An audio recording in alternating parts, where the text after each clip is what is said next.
right, everybody. What is going on? Hey! Oh, you know what? I forgot my hat.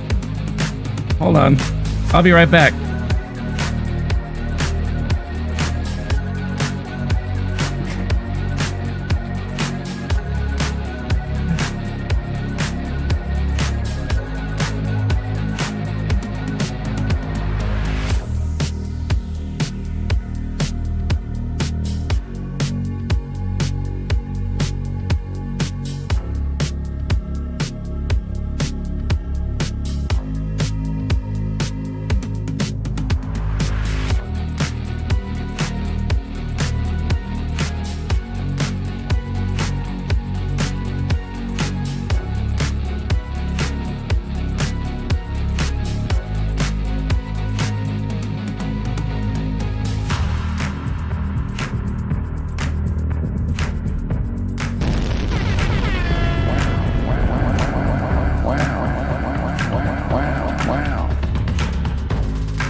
Okay, now I feel better.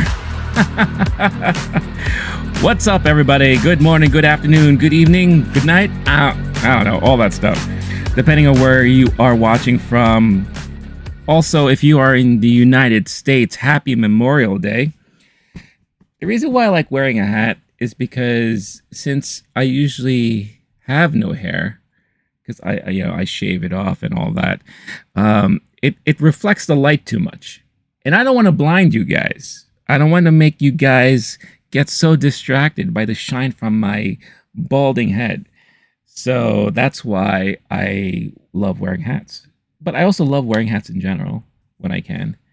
And people have told me I look good in them. So why not, right? What's up, y'all? I see Star-Lord is in the house.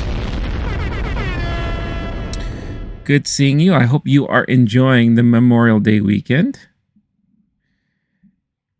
I hope you had a wonderful weekend. I hope all of you had a wonderful weekend with whatever you got up to and all. Before I forget, let me hit that live button to make sure that I remember to go live on Shorts. So, as always, I am live in 2 different formats. If you are happy and you love watching in the traditional format, you are already in the right spot if you are watching it and you see things on your TV or on your phone or what have you. But if you're on your phone and you love watching it in vertical format, you can see it also there on the Shorts live feed. So I got everybody covered. No stone unturned. No man left behind. I am all over y'all business up here on YouTube. So what's up, everybody? All right, so I haven't streamed since Friday. Yeah, Friday, just not bad.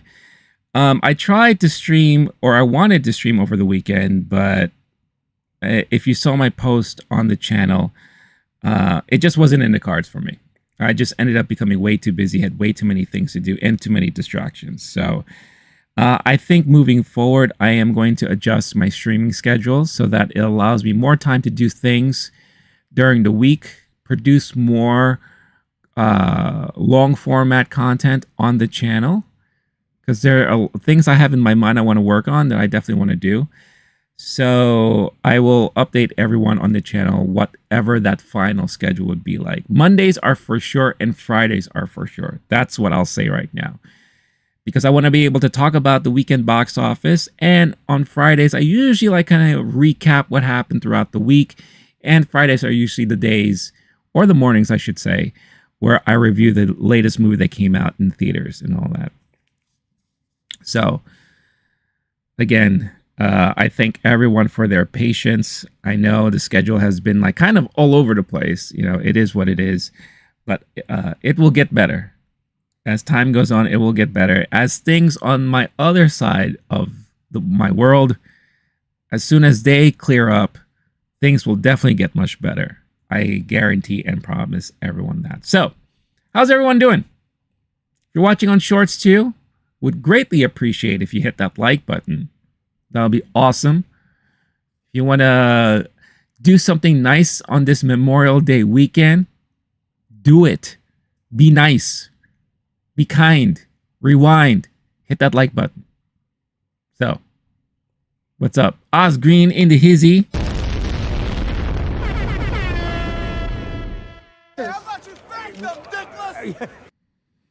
All that streaming, that's right. All up in your ears. Doing it and doing it well. At least I hope I'm doing it well. But love to hear how everyone's doing, how everyone's weekend was. I already said my weekend was kind of all over the place and busy.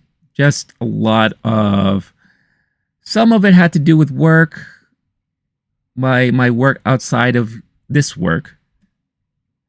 You know, a lot of it had to do with more personal things. A lot of it had to do with chores and all of that fun stuff. Adulting.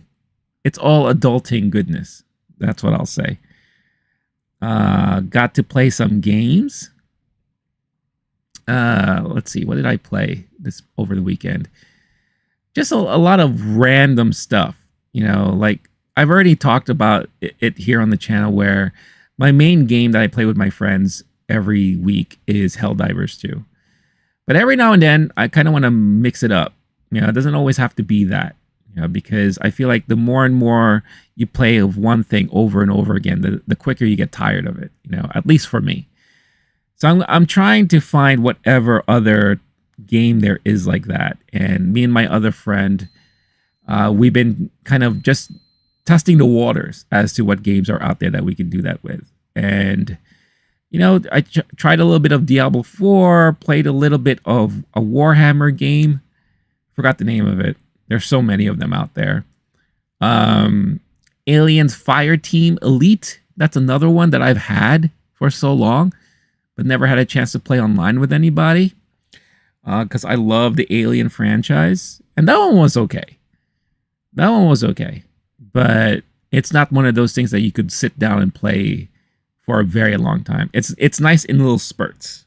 You know, like, all right, this is the warm-up for the rest of the evening as to whatever it is we play. Yeah. So I think the hunt continues as to whatever that other alternate game would be. Still trying to freaking finish that Persona 3 reload. I'm telling you. I last time I checked, I'm already 250 hours in on that fucking game. And the game just doesn't want to end. It just keeps going and going and going. Even though there are parts of it that I can no longer improve on. You know, social links, all that shit. If you play the game, you know exactly what I'm talking about. But there's just so many things that I can no longer improve on. And I just kind of want to get through everything. And I'm not the kind of guy who rushes through games. You know, I want to understand the story. I want to understand why I'm doing what I'm doing. You know, and a lot of people can just breeze through the story and just like, I just want to fight, or I just want to shoot things, or I just want to, you know, cast spells on people, you know, and that's fine. But I need a reason as to why I'm doing it. You know, what's the story behind it? You know, what's making my character? What's the motivation? Right. So, of course, I'm going to pay attention to a lot of things. And that could be one of the reasons why a game like Persona 3 Reload will take a long time for someone like me. Because I have one friend who told me they beat Persona 3, in 80 hours? I guess I could see how you could do that. But personally, I don't know how. For me, it just sounds like they just breeze through the story, you know. And I'm sure if I were to like sit down with them right now and say, all right, tell me what the whole story is about. Why are you doing what you're doing? It's quite possible that I'll get maybe a half-assed answer. Maybe. I don't know. Everyone's different in how they play things. I didn't watch any new movie since Thursday with Furiosa. I needed a break since the whole week I basically just binged and rewatched all the Mad Max movies. So I needed a little break before that. So I didn't watch anything new. I would say. I watched a lot of YouTube stuff. I guess I was catching up on YouTube videos for the most part. Um, things that some of the channels that I follow that they release and all. So nothing too crazy there. But yeah, if you have any interesting stories you'd like to share about your weekend, I know I don't think RIP is here right now. I know he went to a NASCAR race yesterday, from what I remember. Starlord, I don't know if you had any specific plans for the weekend. I don't remember you saying anything. I know a lot of people were using this time to just relax. And there were some of you who are looking to catch up on some movies too. So, oh, there you go, Starlord. I was watching YouTube movies. Okay. Anything worth mentioning?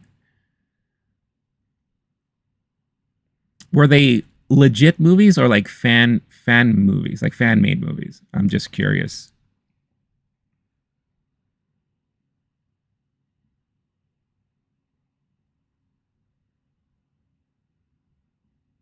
I'm sure Starlord will let me know in a little bit. But I guess movies is going to be the main topic of this morning, this afternoon, because things aren't looking that great, that hot for the box office right now. And I kind of hinted on it on Friday, the last time I was live, where this summer is not looking so good as far as movies are concerned. And I did a little bit of digging over the weekend. And this could quite possibly be one of the worst summers in movies that we have gotten in a very long time. Very, very long time. And I'm not talking so much about quality. I'm talking about potential revenue. Or maybe in this case, lack thereof, right? So we'll be talking a lot about that stuff this morning. Starlord, Richie Rich and Kazam. The Shaq joint, Kazam. Richie Rich, who was in that movie? I can't, for the life of me, I can't even recall who was in that movie. Kazam, that was a movie I did my best to avoid as much as possible growing up. I was like, I knew there was just all sorts of bad things about that movie. Yeah, that was definitely around the time when Shaq was trying. You could tell he was already going to be involved in a lot of things outside of basketball. And we kind of see that now, where he's like in every other commercial that you see on TV. But back then, he was doing movies, he was rapping, right, with the Fushnikins. He was dancing with the Jabberwockies. Yeah, he was definitely doing a whole lot of stuff outside of basketball. He had a video game, Shaq Fu, quite possibly one of the worst games ever made. But it's funny because I think it was in 2020. It was either 2019 or 2020, maybe 2021. I don't know. It was around that time when they released a remaster of Shaq Fu, and I played it on PC. And I guess knowing what I was going to get myself into, I didn't mind it so much. I didn't think it was terrible. It's not great, but I didn't mind it so much playing it back then when I tried it. And then there was again alternate mode where you could play Barack Obama. So basically, it was like Barack Obama as in kind of like a Shaq Fu type of platform action adventure. And that in itself was actually pretty funny. Oh, Macaulay Culkin was Richie Rich. Oh, man. That's crazy. What a weird time. Because Richie Rich, I mean, that was like a property from a long time ago. I believe started off as a comic book. And then, of course, they did like cartoons. That's how I was made aware of Richie Rich. Because wasn't Richie Rich kind of a spin-off of the Archie comics, I think, I want to say? Or at least they were made by the same company that did the Archie books. I don't really remember. But Yeah, interesting stuff. Interesting stuff. I hope you enjoyed them, or at least you got some entertainment out of them.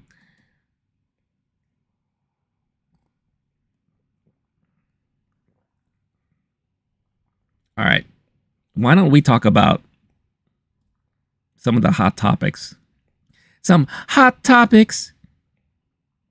Talk about this morning. And why not? Let's just dive in. Let's rip the band-aid off everything. And let's talk about the weekend box office. So this is a part of the stream on Monday mornings where I talk about the weekend box office and how great or how abysmal it's been. Weekend box office. Breaking down the weekend. Box office movies. Nothing else is going on because everyone is not going to the movies. That's right. For a holiday weekend, especially when you have big titles like Furiosa, it's kind of crazy how very little money this movie made over the weekend. I will say I am honestly kind of surprised by it because, granted, Fury Road, when it came out in 2015, it came in second. That was my I mentioned this already on Friday. That was my trivia question for the week last week. It was beat out by Pitch Perfect 2, which made like 70 million, I think, opening weekend.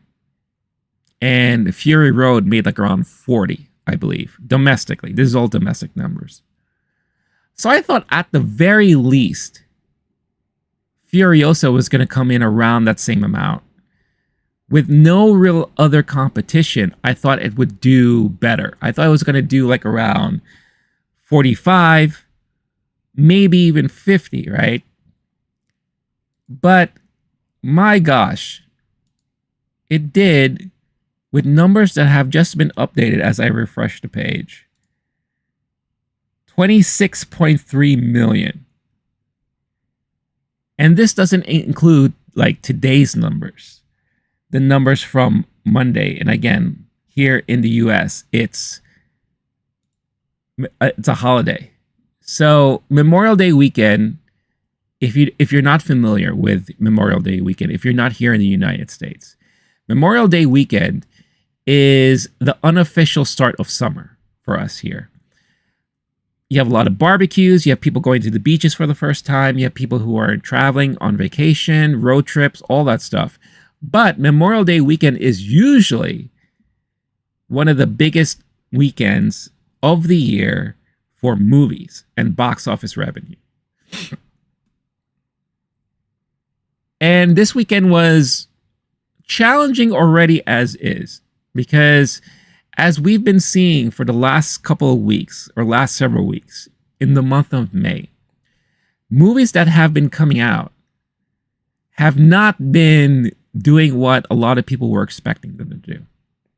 It started out with Fall Guy. That didn't lead to big numbers, and that was supposed to be the first movie that's to really kick off the summer movie season. Kingdom of the Planet of the Apes did decently, and I think it still continues to do decently, if also didn't do as expected. Now, this weekend, what's going on, YouTube Shorts guy? Nice of you to chime in. Hope you're doing well. Starlord, after I watched and see reviews of those movies. I wish YouTube had more free movies, would hit up more classic Disney. Yeah, but it's Disney too. So you know they're not gonna, unless they like license them off to YouTube. They always love controlling their property. But I agree. It would be nice if YouTube had more free movies, like a Freevee, or like a, what is, Tubi is mostly free, right? And I don't know, Mubi also, I think. But from what I've seen, they do have a big selection of free movies on YouTube. You know, Maybe just not the movies that you may be into, but they do have a free, like a big amount. But yeah, so this weekend you had two movies that are brand new that didn't really have a lot of crossover because one was very family oriented, and that's the Garfield movie, a new animated Garfield movie with Chris Pratt voicing Garfield, which I don't care about. I mean, it is what it is. And then you had Furiosa, which is supposed to be the follow-up to Fury Road, but this is a prequel, right? We're going back to like the origins of Furiosa and the origins of a lot of people that we were introduced to in Fury Road. And for the most part, and again, I said this on Friday, I really enjoyed Furiosa. It's not as great as Fury Road, but I really enjoyed it. And what I've been seeing mostly online is that there have been a good amount of people who have enjoyed it. But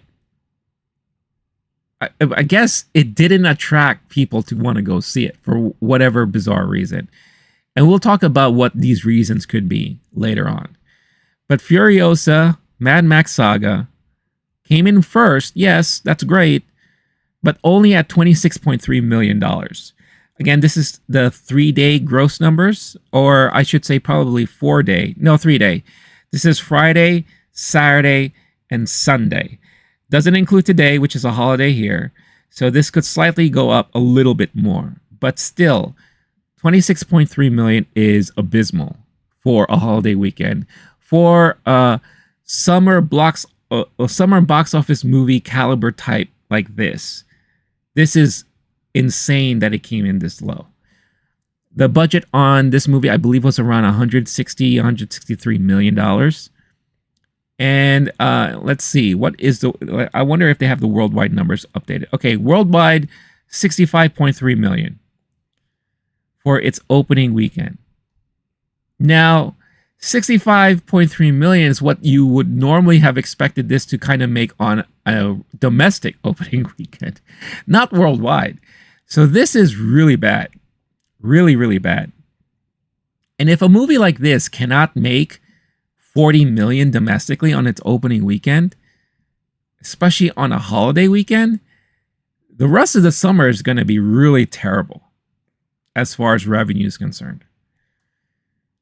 The Garfield movie is in second with $24 million. 97.4 worldwide.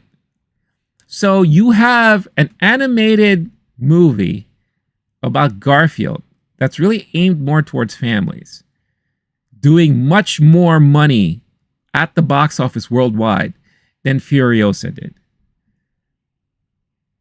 I mean, that is insane to me.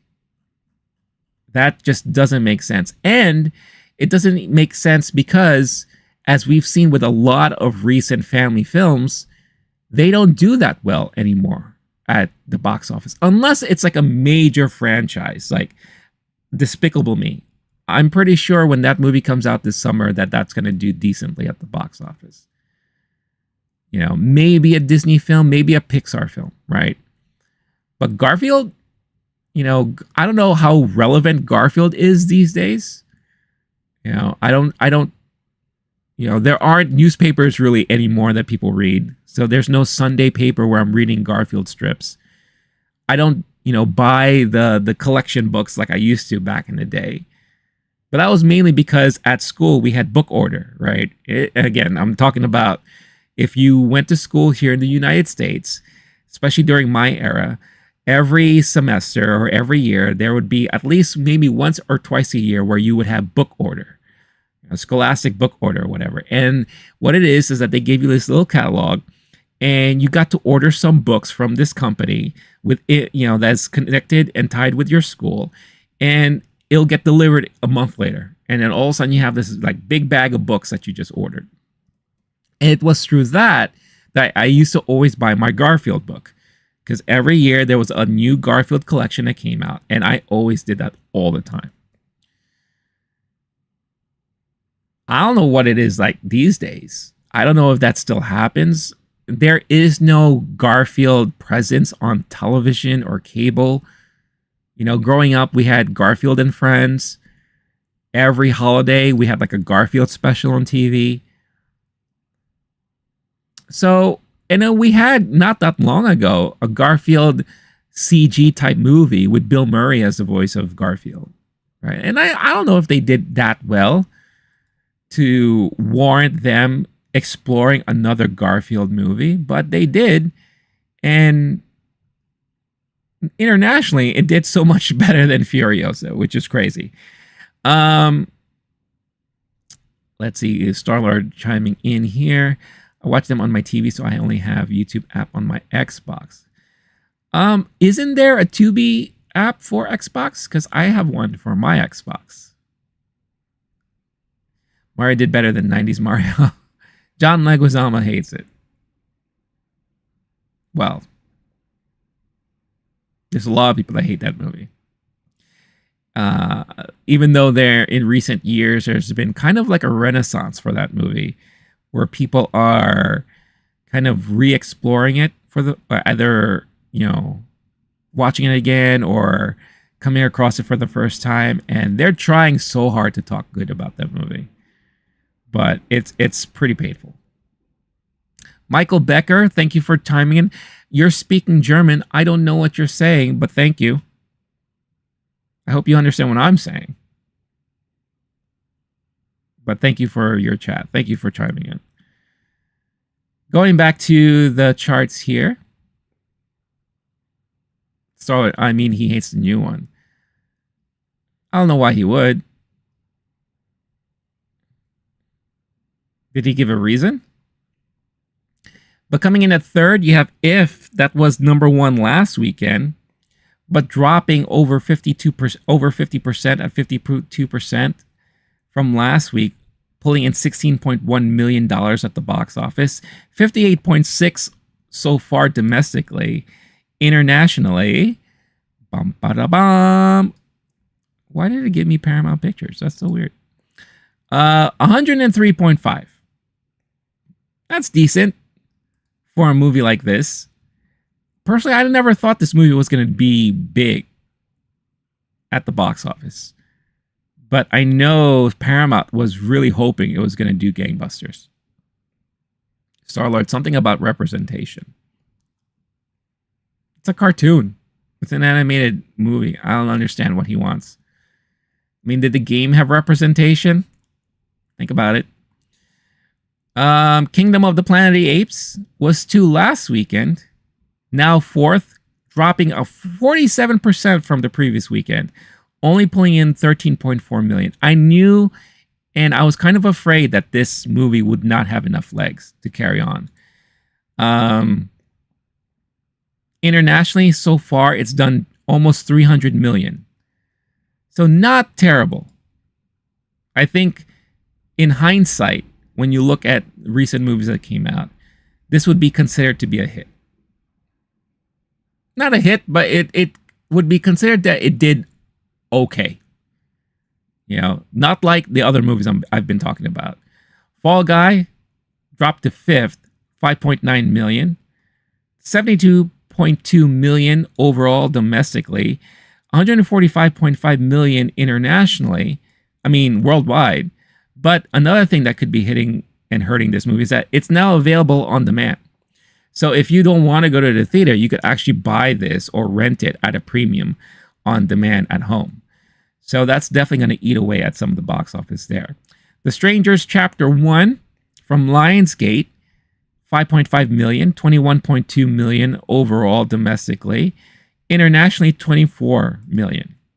It's a horror movie. I'm sure it wasn't a high budget movie. I'm sure it'll probably do all right. Sight from Angel Studios. We have yet another faith-based movie here from Angel. They're doing a lot of these, and I would expect them to do a whole lot more moving forward. 2.7 million domestically. Challengers, Zendaya, dropped from 5th to 8th, 1.4 million. This is also another movie that now you can watch on demand from the comfort of your own home. So that's 8th. 9th place, you have Back to Black. That's the biopic of Amy Winehouse from Focus Features, 1 million. 4.8 million domestically. That's really bad. Really, really bad. And I think Focus was really hoping that this movie was going to do well. From what I heard, it did well internationally because it had a run internationally before it hit here in the States. So I think internationally, 30.4 million. So internationally, it did like 25.2 since it came out. For a movie like that, internationally, I think that's not that bad at all. Then rounding out the top 10, you have Babes from Neon, $1 million. $1 million.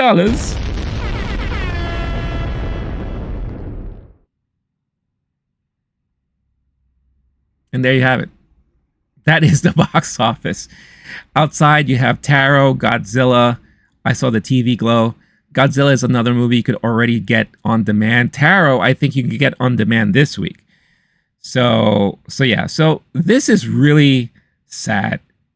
What a sad showing for the weekend box office. And it's I don't know what to say about it. There are multiple factors involved, I would say, that is leading to such horrible numbers here. You know. And what I'll say this. For someone who's seen Furiosa, I will say this is something that is definitely worth watching in the movie theater. I think a lot of people are probably waiting for it to hit streaming. You know, I saw just briefly, I saw that there was a video on YouTube from somebody, I forget who it was. And the headline of the video was Furiosa meant for streaming? I don't buy that. I don't agree with that one bit. Furiosa is the type of movie that you should be watching in the movie theater. With all the special effects and the sound. The sound is something that is fantastic. The soundtrack is pretty good. That is a movie-going experience. It's not meant for streaming. No way. I don't agree with that one bit. Now, if you were to ask the question, do people probably prefer to watch it on streaming over theaters? That may be very much the case. And, you know, people are showing it with their wallets. They're not going to watch this movie right now. And I don't know what kind of legs this movie will have. Maybe word of mouth might spread in a positive way. Who knows? But I do feel like this movie is deserving of watching in the theater. That's why, for me, it's baffling how it's only made 26 million at the theater. So true, many people said it's an animated, no big deal. Yeah. Again, going back to the whole Leguizamo hate towards the new Mario movie. You know, I think Leguizamo, he's becoming like Chappelle, where he's getting older and he's becoming very curmudgeon. On Chappelle's end, you have him just going on stage to clap back at his people that talk against him. And then Leguizamo, I think he just, you know, he talks about how he hates certain things, you know, kind of like an old guy.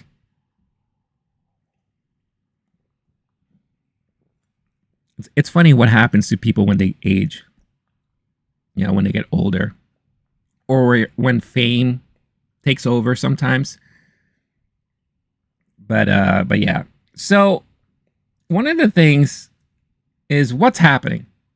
This is one of the things I really wanted to talk about is what's happening at the box office right now. Like, why are people not watching movies? Why are people not supporting movies? You know, why are these movies not doing as well as they are? You know, and is there anything that can be done? Who knows, right? But there are many factors involved in why movies aren't doing so well right now. But one thing we should keep in mind too is that the box office has seen somewhat of a decline even before the pandemic started. Because I think one of the things that a lot of people have mentioned is that, well, it's a pandemic. A lot of people got very comfortable watching movies at home, and they found out and figured out that there's no reason anymore to go to the theaters to watch movies. And I will say that some of that is definitely true. That is definitely one of the factors there. But there was already a decline before that, you know. And I think one of the reasons why the decline was there before, and I want to share my screen here because I'm going to take notes. I'm going to take notes, class. So if you want to like play along, make sure you take some notes. Is movie tickets are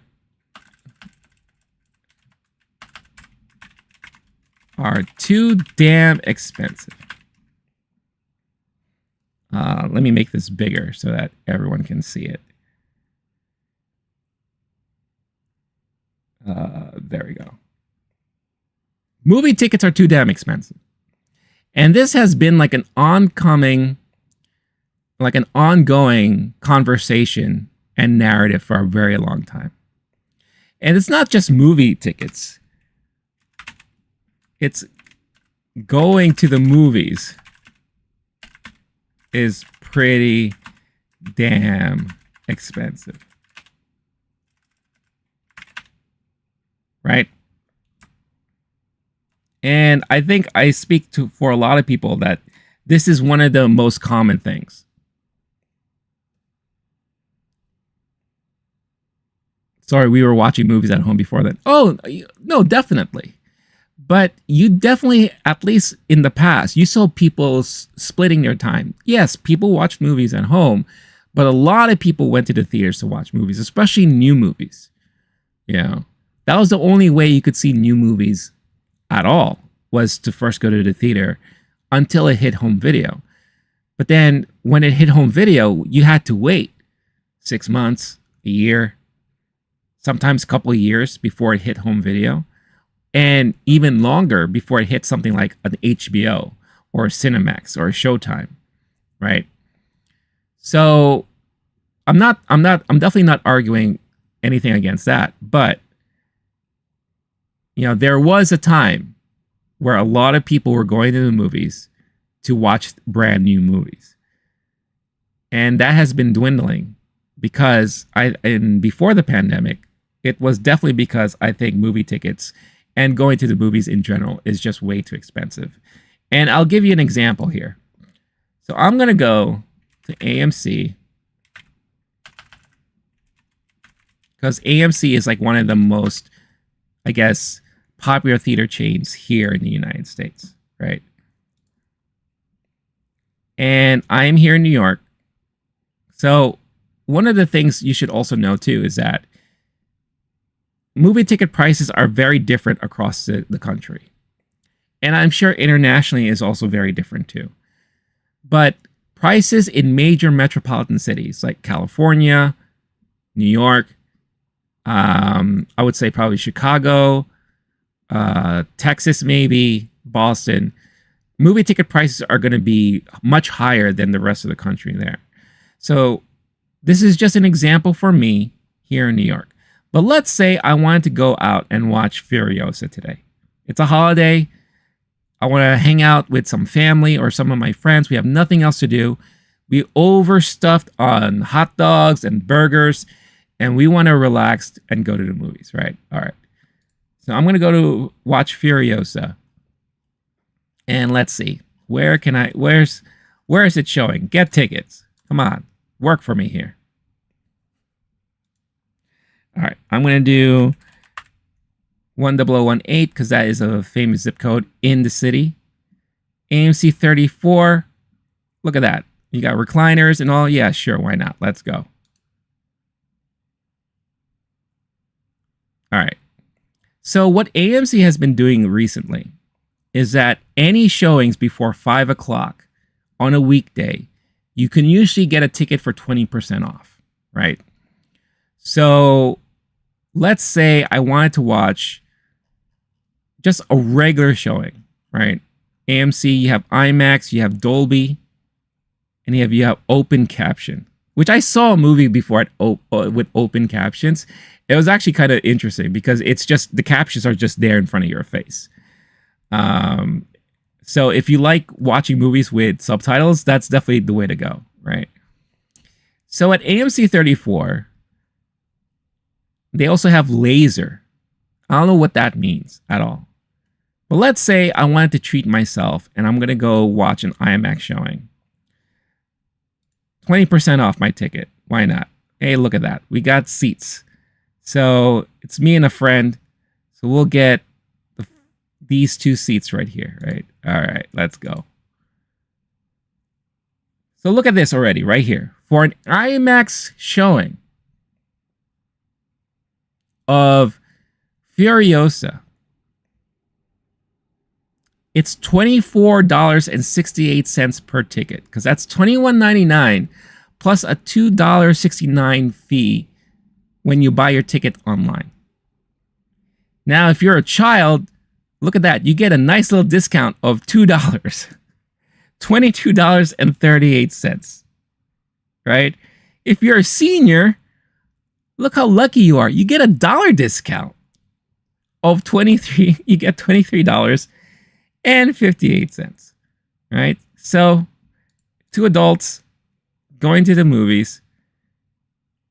And of course, when you're at the movies, you're going to buy something from the concessions, right? So you get popcorn and 2 large drinks. So a large popcorn and 2 large drinks is $25.47. Let's say I'm going to get one of those, right?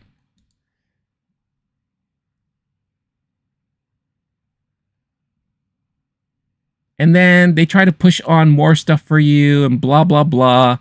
You know, get some donut holes and yada, yada, yada, and all that bullshit, right? And now look at my overall total. 2 adult tickets for an IMAX showing of Furiosa, $43.98. Plus, you have a convenience fee for $5.38 because I'm buying my ticket online. So if I bought the ticket at the theater, you would subtract that. A large popcorn and 2 large drinks is $25.47. There's a service fee of $1 and plus taxes is $2.35. So for 2 people going to the movies with concessions, $78.18. How ridiculous is that? That's nuts. That is nuts to me. That is so damn expensive. Now, I'm sure a lot of you are probably saying, well, Renee, how do you afford to buy tickets? Right? How are you going to the movies every week? Well, that's because I have a movie pass. Not with AMC, but with Regal. All I do is pay $25, $26 a month, and I get to see as many movies as I want throughout the month. That's it. That's how I afford it. I usually bring a drink from home. I have like a can of Coke or a bottle of Coke. And I will at times partake in popcorn. And what I did is I bought a refillable tin or a refillable like kind of bucket, like a plastic bucket. I paid $30 for it. But every time I go to the theater and I want to buy popcorn, I only spend $5 for a refill for that. So at most, I will spend $5 each time I go to the movies. But if you're someone who just goes to the movies once every couple months, once every 3 months, with somebody, if you're a couple, right? You're spending around $80 to go to the movies. And that's just for IMAX, all right? Let's say you wanted to go watch just a regular movie in a regular screen. And I guess for AMC, they're calling it laser, right? That's a regular showing, right? So let's do 2 tickets. I want to watch If. $22 per person. Do that. Large popcorn and a drink and 2 large drinks. Now your cost is not that much cheaper. $73.18. Hachi machi. I mean, seriously. That is just ridiculous. That is seriously ridiculous. Also, I just realized that this thing is so tiny. Give me 1 second. I'm just doing a little bit of adjustments here because something looks very tiny on the screen. All right. So regardless of whether you're watching IMAX or a regular screening of something, you're going to be spending around $40 for 2 tickets for 2 people to go watch a movie. Now imagine you had a family of 4, right? Let's say you and the kids, you want to watch a movie, right? So it's going to be 2 adults, 2 kids. And everyone has to share a popcorn, damn it. No one's getting their own. And 2 of the kids are going to be sharing 1 soda. And the parents are going to share 1. Why? Because this dad is cheap.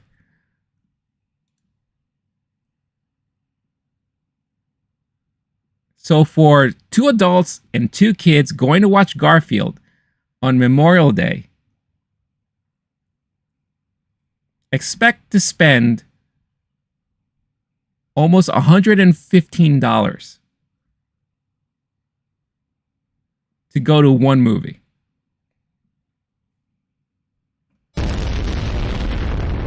Wow. Hey, how about you thank them, dickless? That is insane. Insane. Doesn't make it. It won't. If I didn't have a movie pass and I knew I had to spend this much money to go to the movies, I would never go. And I can understand now why a lot of people will not go.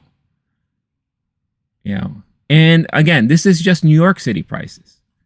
I don't know how much it is elsewhere. Maybe it'll be a little cheaper, right? Slightly cheaper, but nothing like this. Nothing that will say, hey, that's not that bad. Maybe if you go to like a mom and pop theater, which there are still few out there, maybe you'll spend less money going to the movies. You know, where you're not spending an exorbitant amount of money on concessions. And you can't blame the movie theaters either because they make their money from concessions. That's the only way they make money. Because the studios take a huge chunk out of ticket sales. You know, their main money is concessions. And that's why AMC and Regal, they found a new way to make money, and by introducing the limited edition popcorn buckets. Which, believe it or not, they sell like hotcakes. The most recent big, trend outside of the whole Dune 2 popcorn thing was the Ghostbusters popcorn buckets. And those things sold out everywhere. So that's another way that these theaters are finding ways to make money. But it's insane knowing that as a person going to the movie theaters, you're expected to pay at least $50 for a movie ticket and for concessions. $40 to $50. It's just too much money. So, yeah, going to the movies is damn expensive.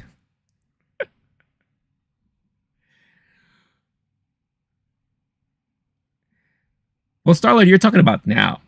You're talking about how long it takes for movies to reach on demand now. They shortened the window. You know, prior to the pandemic, that was never the case. You know, people had to wait. Sometimes people didn't know when movies were going to come out on demand or on physical media. You're right.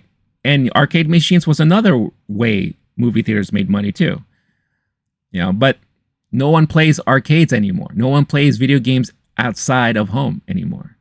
Because even arcade machines became way too expensive.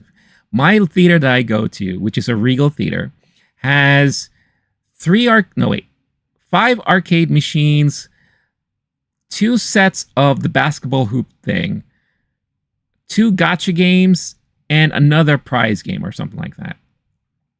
And One of the arcade machines they have is a big Tomb Raider shooter, right? Where you get a gun, it's a Tomb Raider game, and you're shooting at a giant projection screen.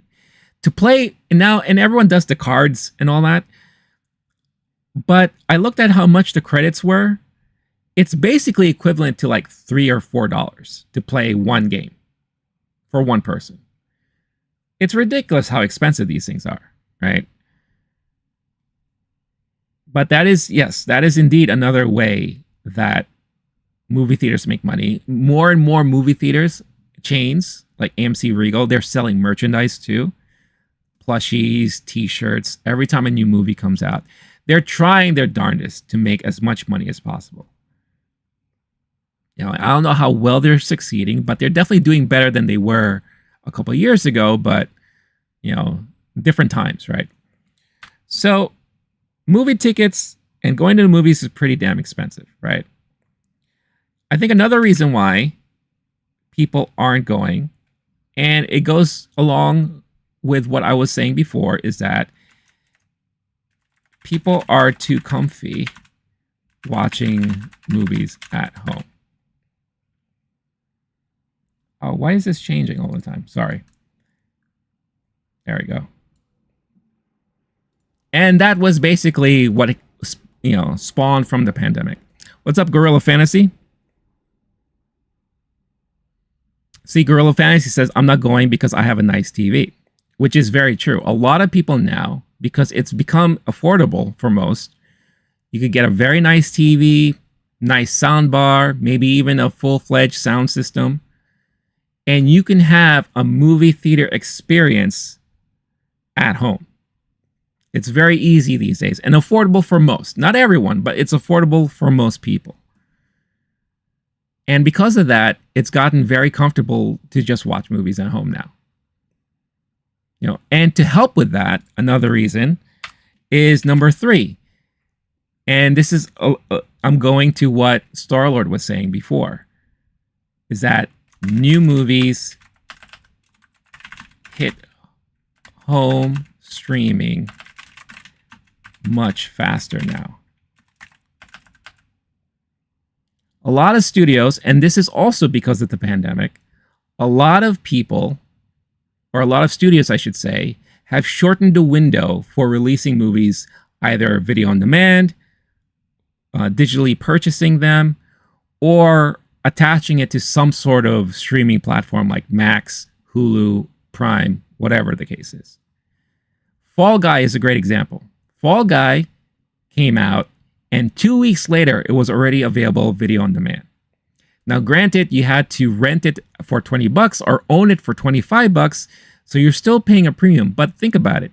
If you're a family of 4 and you wanted to watch Fall Guy, $25 to own it versus what I just went through, $111 to watch a movie in the theater with popcorn and drinks.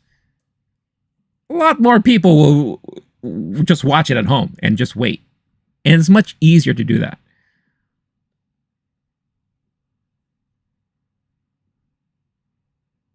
Now we have streaming and comments. What's the difference? Oh, about like scrolling for hours? Yeah. Well, that's the problem I have. Especially with like Netflix or something. It's like there's just so much content now online.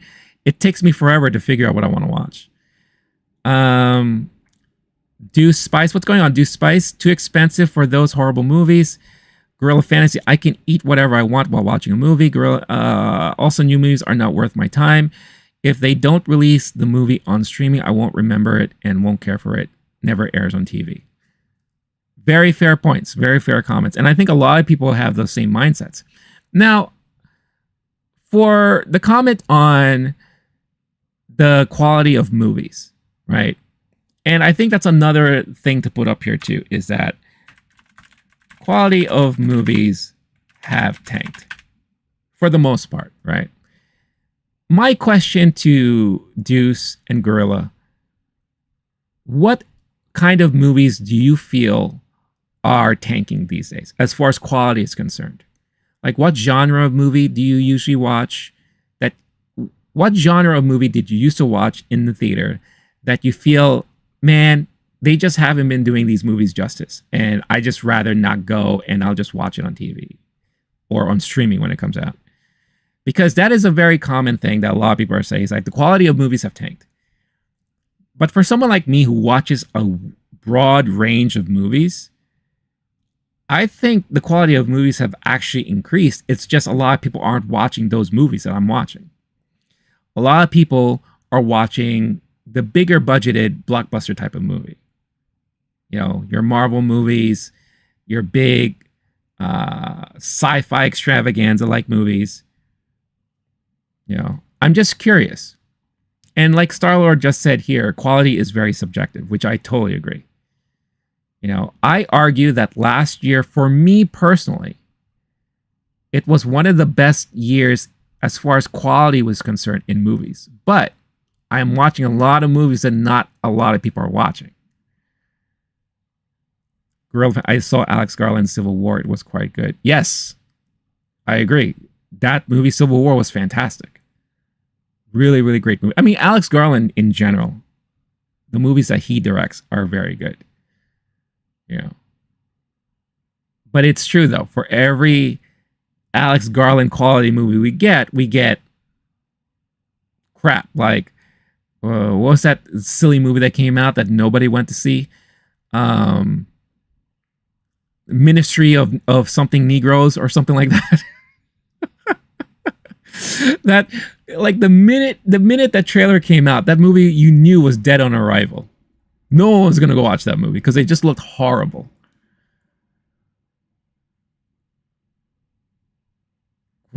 Speaking from an editor's point of view, yes, Star-Lord is indeed an editor, so you know he understands how quality can be very different depending on who's watching whatever type of content, right? But yes, I do agree that there are a lot of movies that have sucked. You know, I think one should say that the quality of movie that tends to make money at the box office has tanked in recent years. And I think that's one of the downsides of the increase of your superhero fare. Marvel have ruled the box office for a very long time. And everyone who were fans of Marvel, who watched these Marvel movies, were excited for every new movie that came out, and every new movie hit home. The minute it stopped, that's when things started to drop. But the only downside is that if quality was dipping, that did not stop them from pushing out more and more stuff. They kept pushing out more and more movies, and the more they pushed, the more the quality tanked. Because it became like an assembly line of movies, right? It's like, we have to release this, we have to release that, blah, blah, blah, blah, this, right? And then studios are panicking.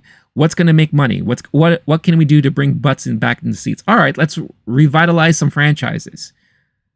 You know, some with success, some with least amount of success. You know, you have Bad Boys now coming out with another Bad Boys movie. Did the last Bad Boys movie do that well that it warranted another one? I don't know. I would argue saying like maybe not so much so. Sorry, yeah, movies are bad, but the question is, what can we do with them? I mean, I think the real question is, what are studios going to do to ensure that movies like that, what they're trying to do, doesn't suck, right? And that's hard. It's very hard to say. Gorilla Fantasy, open AI will soon make blockbusters obsolete. Did you see the Legend of Zelda Panavision movie trailer? Incredible. I did not see that. But that's like a fan-made movie trailer. Am I right? That's like was that done with OpenAI? I mean, the thing is, like, OpenAI will make blockbusters, but they're gonna suck quality-wise. Because, you know, there's not enough human element attached to it. Now, it could make it look great. Like, I remember there was a stint of several months. There's this company called Curious Refuge, I think their name was. And they were putting out AI-generated trailers, fantasy-like trailers of movies starring people, right? And it was very much done in the vein of like Wes Anderson films. They did like a Dune version done up in like a Wes Anderson style. They did a Lord of the Rings done up in like a Wes Anderson style. And I remember I reacted to those trailers because I thought they were fascinating. And I thought, wow, this is how far we've come with AI, which is great. You know, and I remember I had a small conversation with some of the guys from Curious Refuge because they commented on one of my trailer reactions. And it wasn't just AI that they did. They had to like go in there and edit a lot of things. You know, the voiceovers, they had to edit a lot of the transitions. They added some of their own special effects to everything. You know, so there was definitely human involvement in it. But how is that going to play out for like a movie that's like an hour and a half, 2 hours? You know, I'm sure the speed in making movies will be done quicker. But quality wise, I don't know. I worry about that. Gorilla, we have a problem that younger filmmakers are dumb as a box of hammers, and the movies reflect that. True.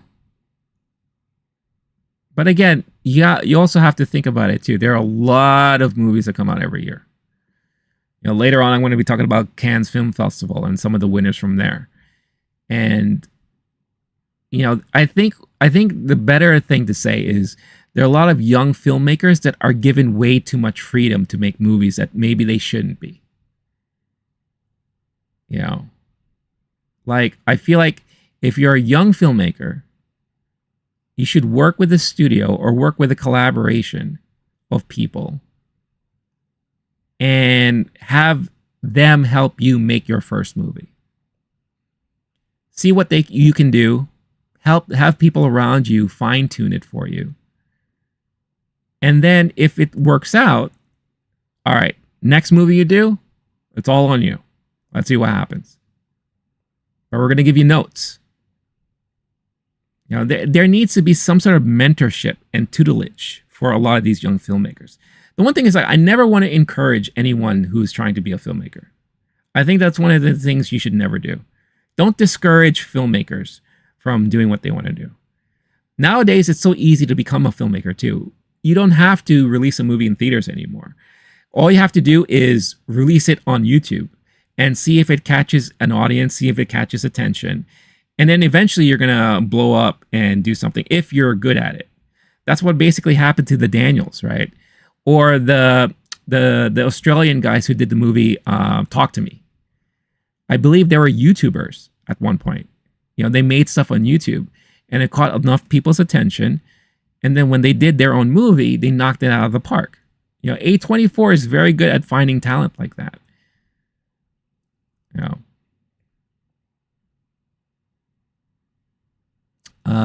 Star-Lord reminds me of directors of good movies just laughing at their reboots.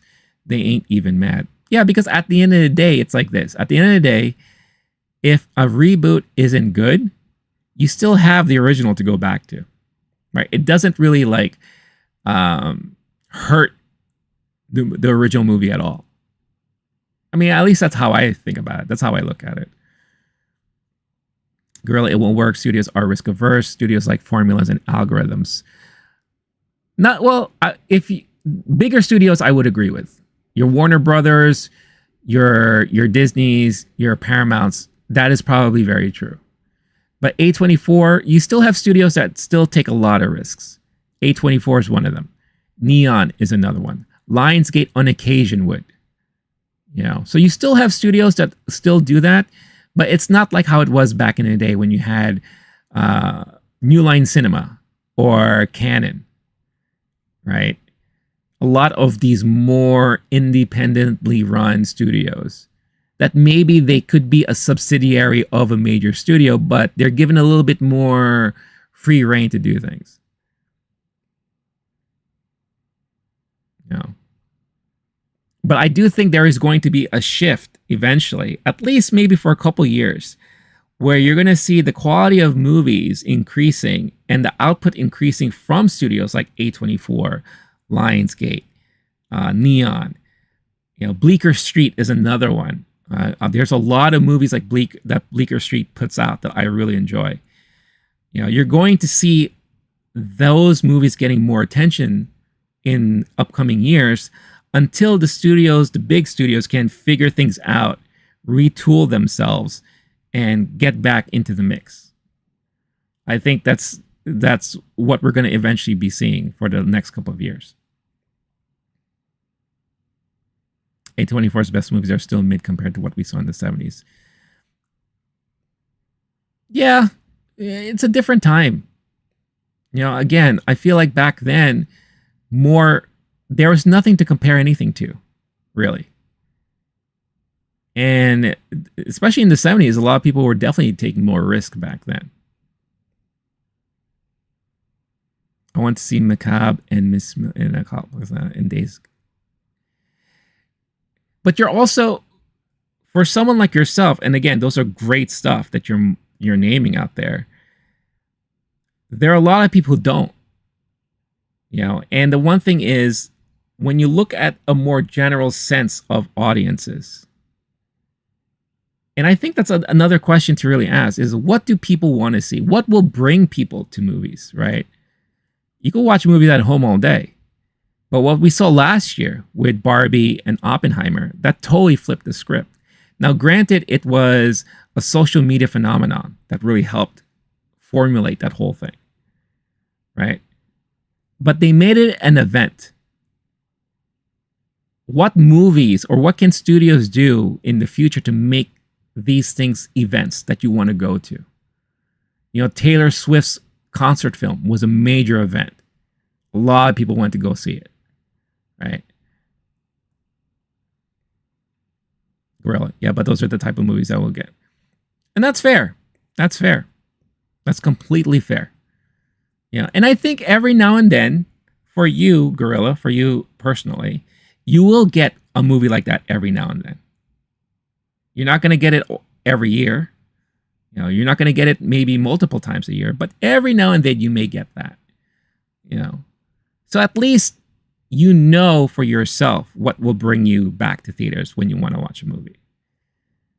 For the general audience, I don't know. And I think that's one of the things that the studios really need to focus on and think about these days. Because one thing you have to also understand too is that if movies don't do well in the theaters, and if it continues to suffer like this, it's only going to hurt the production of movies moving forward overall. Studios are going to be spending less money on things. The more they're going to, stop taking risks. They're gonna, like Gorilla would say, stick to the algorithm, stick to what they think will work well, or regurgitate older ideas, or bring back dead franchises, in hoping that they could make new franchises, or reboot a franchise. And that goes against what Gorilla, myself, I'm sure Star-Lord, it goes against what we want to eventually see coming out. And that is more unique storylines, more riskier storylines, more riskier filmmaking, talent associated with these things.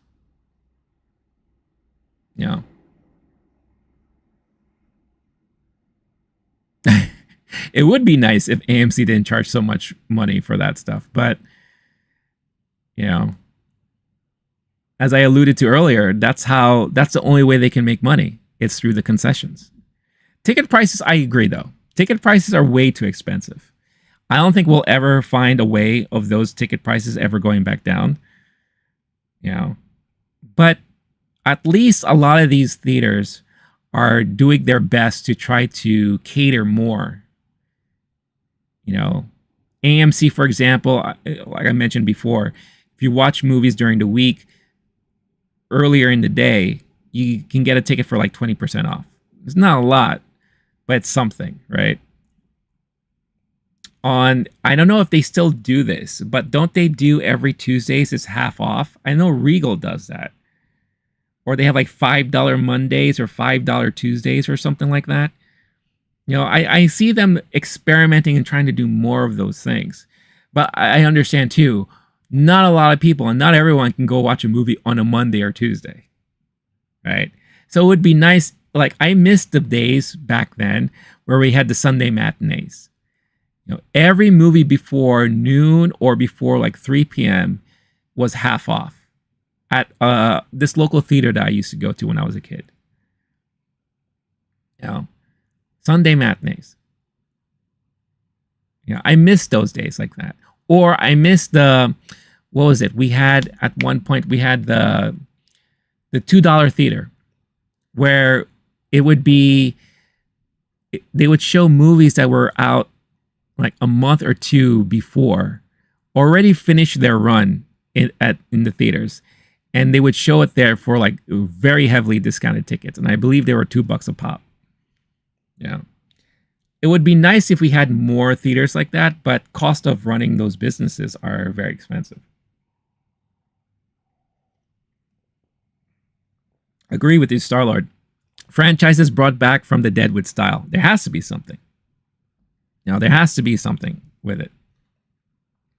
So continuing on why people aren't going to the movies. So pretty expensive. The comfort of watching movies at home. I think we should also add in here, it's more affordable to have movie theater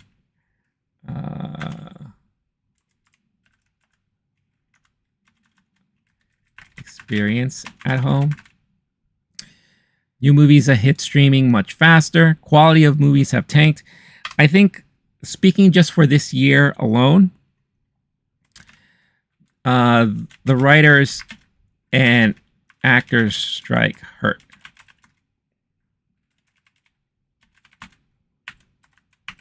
The reason why I bring this up is because there were a lot of movies that had to get pushed back because of the strikes last year. That's why this summer is very light on stuff. Very, very light. The fact that you have 3 movies that most of the studios are banking on in hopes to be making big bucks this summer, one, I will say, will do well. It's my hit of the summer. My hit of the year. Last year we had Barbie. This year it's going to be Deadpool and Wolverine. But the other 2 that they're really, really hoping for is Twisters, something, a sequel, 30 years in the making, I guess, and Despicable Me 4. I'll tell you right now, those movies aren't going to do as great as Deadpool and Wolverine. I will guarantee you, if Furiosa can do 26 million at opening weekend, a movie like Twisters will probably do around the same amount, if not less. And I love the original Twister movie. That was like a movie I used to watch almost every week. With my little VHS, I used to pop that in. Gorilla, I'll bet we're going to see Amazon-owned movie thing. Yep. Oh, they do. Yeah. Netflix. I go to the Paris Theater a lot because I'm in New York City. And I think eventually, because right now there's, isn't there some sort of pact within the studio in Hollywood that at one point back in the 50s, studios were allowed to own theaters and open them up. And then there was some sort of law or pact that was signed that said that they could no longer do that. I think eventually all of them are going to meet and they're all going to say, you know what? I think we need to let this go and do our own thing. And I think I do agree. I think eventually we're going to be seeing that again. Netflix has one in New York City. Disney actually owns one in LA, right across from Grauman's Chinese theater. That theater where they have premieres of movies and all that, they own that theater. I think that's where Jimmy Kimmel also films too. So I do think eventually we're going to be seeing more of that. So that as far as studios are concerned, they don't have to spend so much, I guess, in distribution and partnerships with theater chains, right? Since they own them. And that could be like another way to kind of bail out a lot of these struggling theater chains too. It's like, all right, well, guess what? It's AMC owned by Warner Brothers or Regal owned by Universal. No Philip Seymour Hoffman, no Twisters. But you have Dorothy. Dorothy's back. Dorothy's back in Twisters.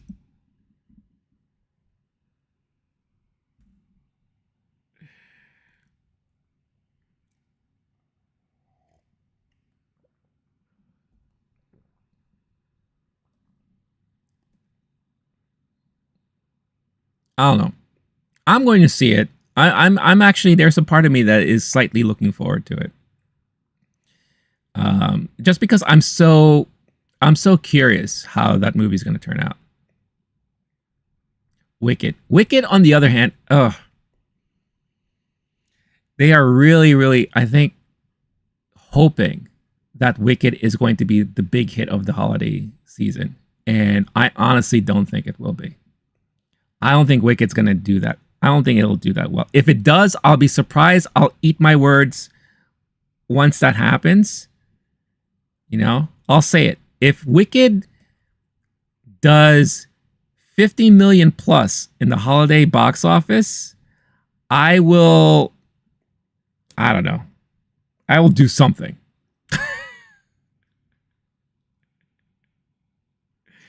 Because for me, that movie looks awful.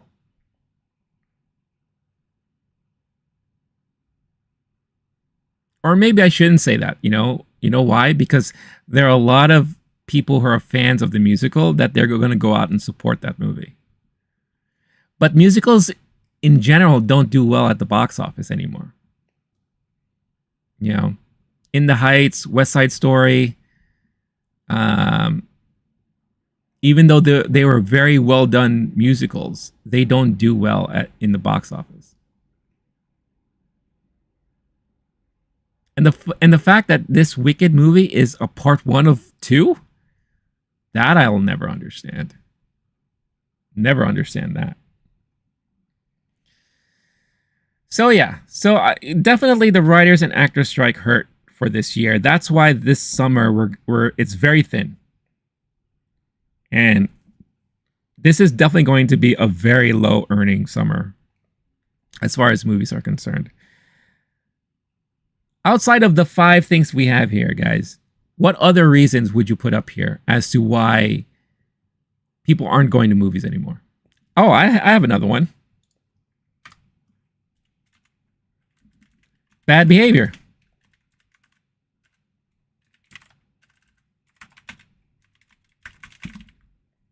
I think this is another big problem people have. You have people on their cell phones all the time. People that can't stop talking, especially a lot of people who are used to watching movies at home now. They think they can act the same way going to the theater and acting that way. And I'll always bring this example up is when I went to watch The Little Mermaid, the live action Little Mermaid in theaters. It was the Thursday before the weekend. I literally had my own commentary sound track right on my right side with these 2 guys, and all they did was comment throughout the whole movie. You would think that they were doing a podcast. And I was just like, you gotta be kidding me. How can you think it's okay to be talking that much throughout the whole movie? It's terrible. It was terrible. You know? And then, of course, if you live in a neighborhood that has a babysitter theater, that's what I call them. Babysitter theaters are theaters that parents with kids will go to when they have no babysitter. So they'll go and watch an R-rated movie, a horror movie, with their 3-year-old. Sometimes 2 of them. And of course, you hear them crying, you hear them running around. But the parents, they want to see that movie, damn it. So they use the theater as the babysitter. So I think a lot of this type of behavior has prevented people from going to the theaters these days as well. Gorilla, I'll be honest, the era of prestige TV with astronomical budgets, I'm surprised film isn't morphing into high-budgeted miniseries. The hour 30 movie format is a dinosaur. Yeah. Well, there you could make a case where a lot of the movies that come out probably would do better as a limited series. You know, or a prolonged season of a series, especially a lot of these major franchises, superhero genre type film. I know what was it? Was it Denis Villeneuve? It was either Denis Villeneuve or Luca Guadagnino who said that younger generations, they love watching 3-hour movies. I don't agree with that comment at all. Now, there may be more and more of a tolerance for 3-hour movies only because we've been getting so many of them lately. But one of the things I'll add to this list is younger generation are used to short content, aka TikTok and YouTube.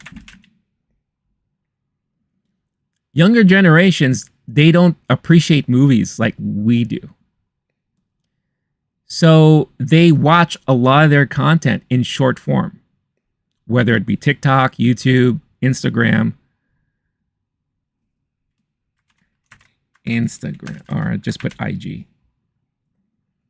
That's why you have studios at one point contemplating putting out seasons of their shows in small snippets on TikTok. Wasn't HBO planning to do that with with at least the first season of Sopranos? What's happening? Who wants to see that? In minute-long snippets of Sopranos? It doesn't make any sense to me, but you have a lot of studios talking about that now.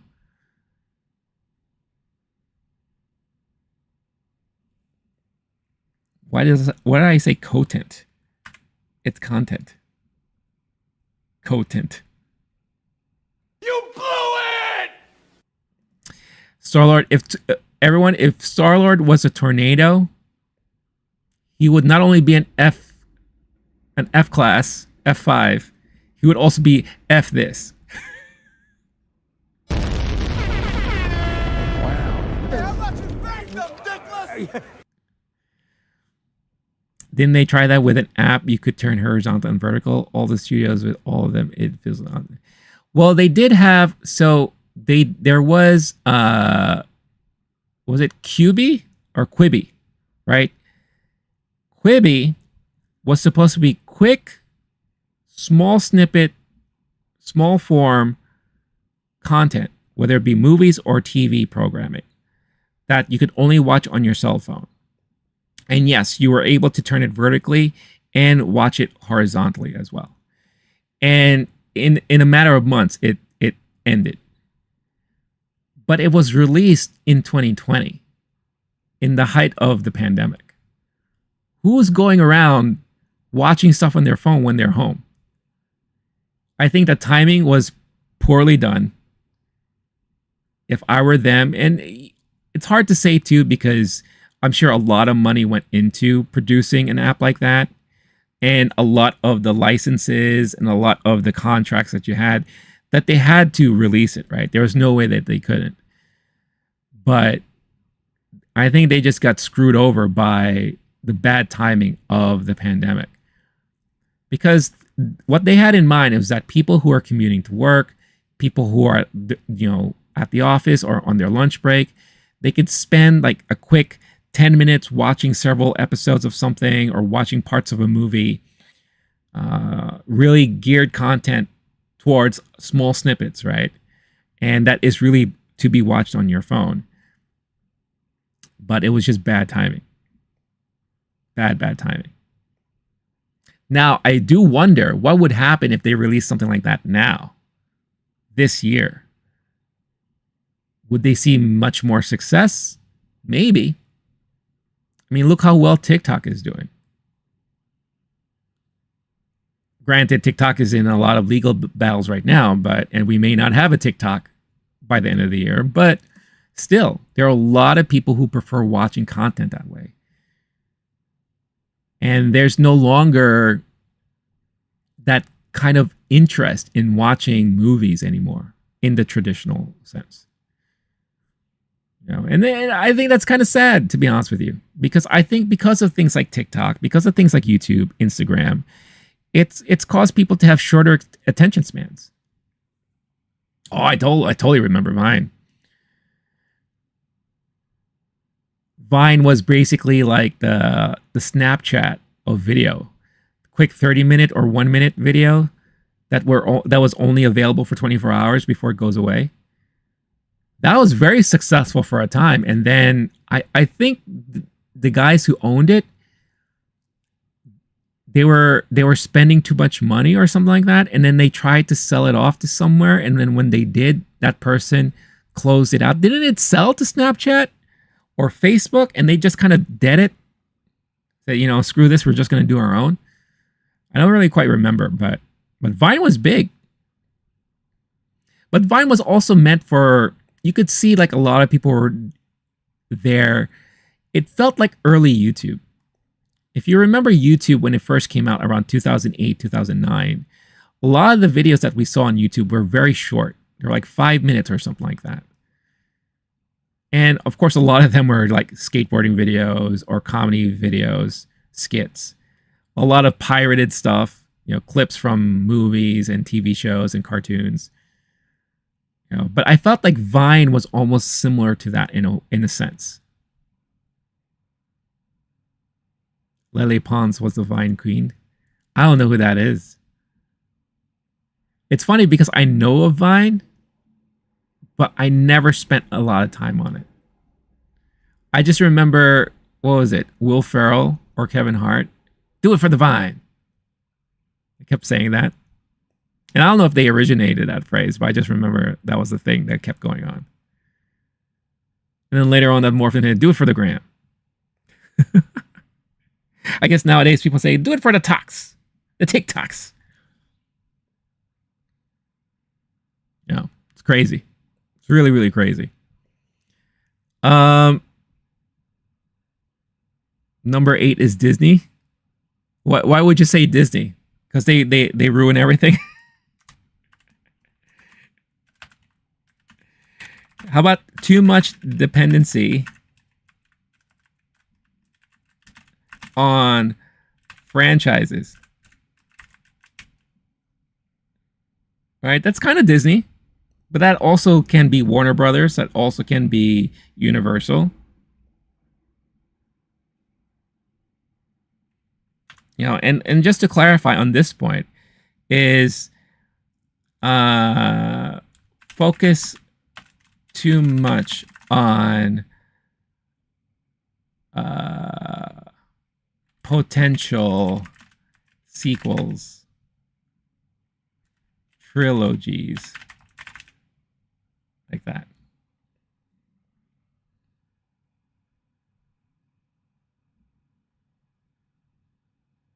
Disney is like the nothing in the never-ending story. Wow.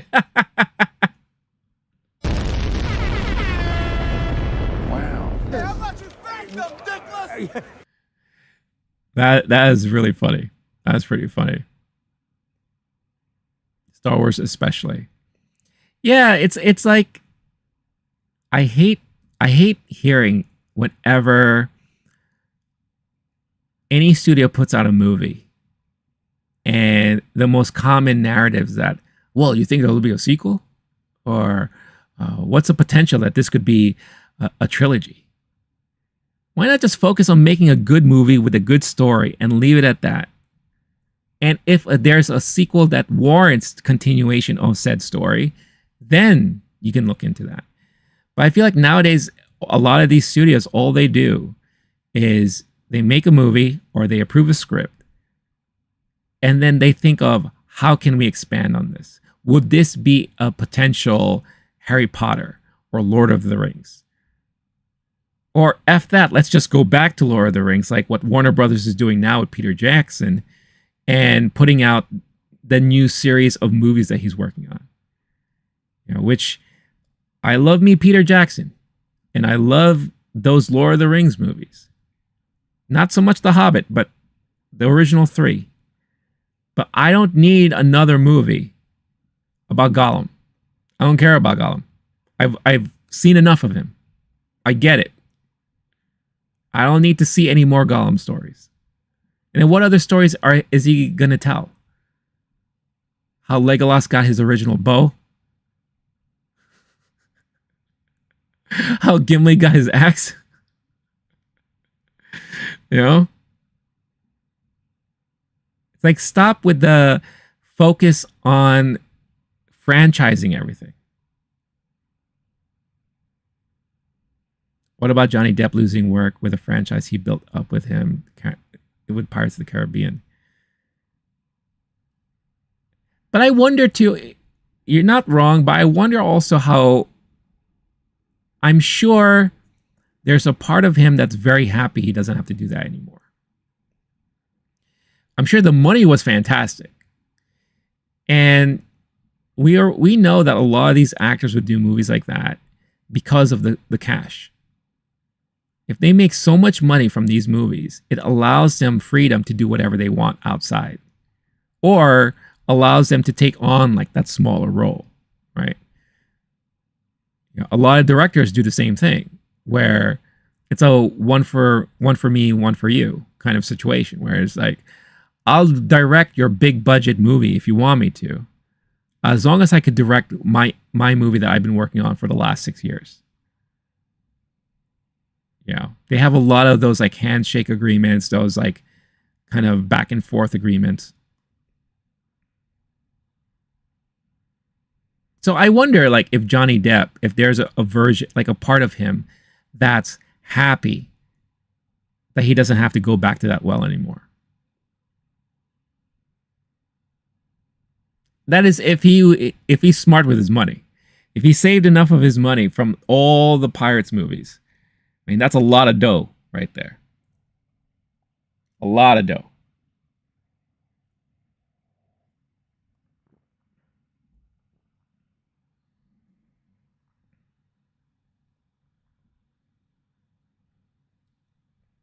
What else would you add to this list, everyone? I'm curious.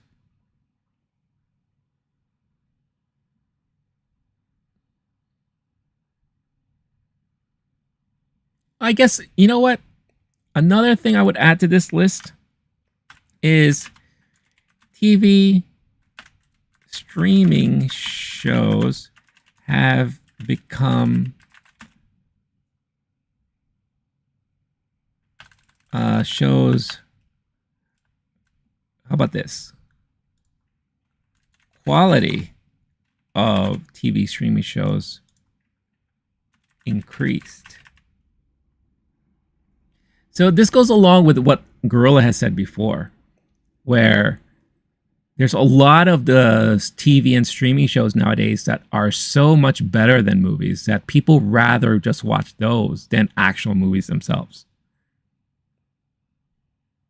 You know, you have your Game of Thrones, House of the Dragon, your Shoguns, your, I would even say, even as recent as X-Men 97, one of the best things Marvel has put out in a very long time, your Andors.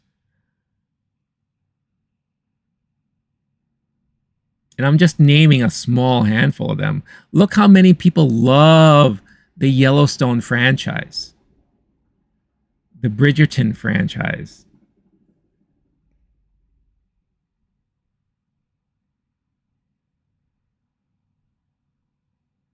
Star-Lord say you can go on, but you won't.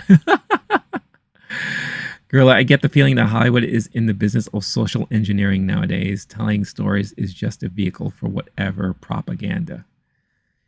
Maybe, but I guess you can argue in a certain way that they've always been kind of like that. Maybe they're becoming more and more vocal these days. But I also feel like there are more studios popping up that are much more vocal like that. Like I just mentioned before when I was going over the box office breakdown, Angel Studios has come out as being one of those studios that really speak up on a certain social point of view with a lot of the movies that they put out. And I'm not going to get political on this channel. I never do. But, you know, you have a lot of your faith-based movies that do very well at the theaters. Right? So I would agree that there is a sector of Hollywood that probably focuses a lot on that stuff. For sure. Absolutely. So I know you don't want to go on, but what would be one other thing you would add to this list? Let's just round it up to a 10. Actually, let's round it up to 12. I don't want to do 11 because Doug owns that, top 11. I like to do top 12. Why? Because I treat it like a calendar year. One reason for every month of the year. There we go. That's my catchphrase. You blew it!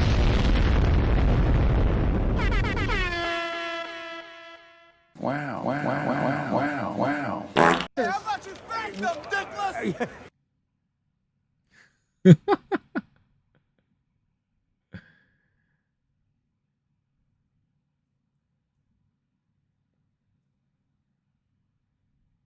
I'm trying to think what else we could add to this list here.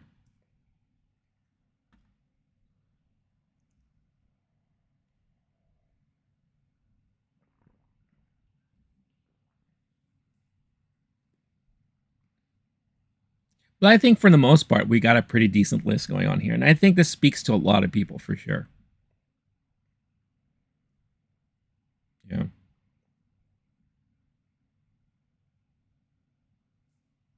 I want to change this to more affordable and easy.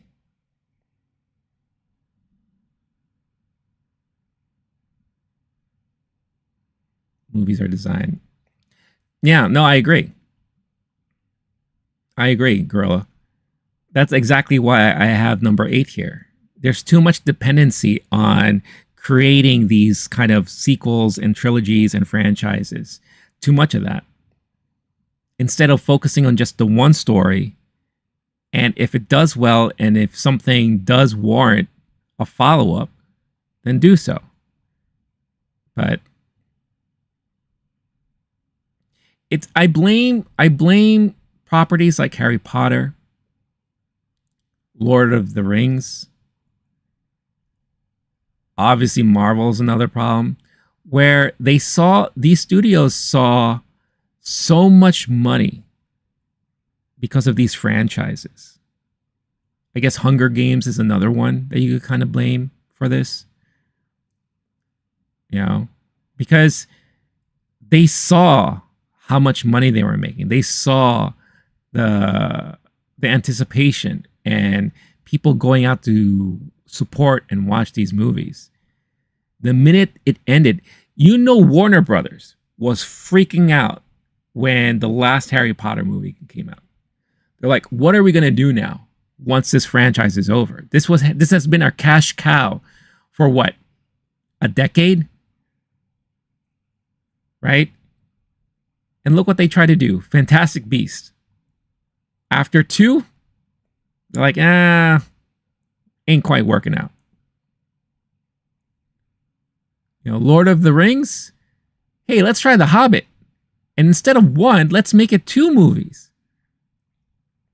Nope. Didn't work. The Hobbit, you could have easily have told the whole story in just 1 movie. And knowing Peter Jackson, he would have been able to do it like brilliantly. No, they had to force him to make 2. Prometheus, for example. What the hell? Yeah, that whole Alien. I'm curious and somewhat excited for Romulans coming out this summer, the new Aliens movie. Because one, I think Fede Alvarez is good for this franchise.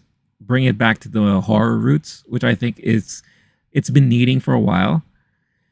But with them going back to like Prometheus and like all that stuff, it was just so confusing and just so bizarre to me. I don't know what they were thinking with that.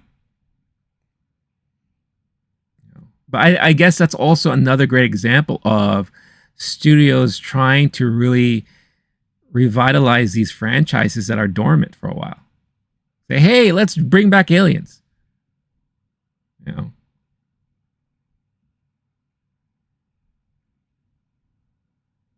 They brought back Predator, but it worked out well. Prey was fantastic because it went back to its roots. You know. So I hope the follow-up to that will remain the same way. But look at all the other Predator movies we got before that. So weird. And most of them were all over the place. I liked Predators. Because wasn't Predators the one where everyone was stuck on a planet and they pulled in all of these like major, I guess, killers of their kind of where they're from to hunt the predator, right? And then there was Predator that felt very goofy and cheesy. That was the Predator that was like in a suburban neighborhood, right? Which made no freaking sense whatsoever. Yeah, the Adrian Brody one. I liked that one. That was good. And then I don't know what the hell happened with the other one. That was just so bizarre. And don't get me started on the whole Alien versus Predator. The two movies they did for that. That was just... what were they doing? So there's all kind of BS. Naming them might trigger me.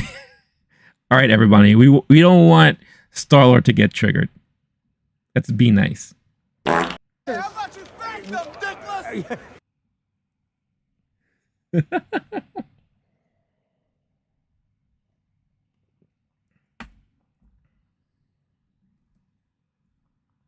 Alien Romulus actually sounds like a drink. But yes, close enough, a soup.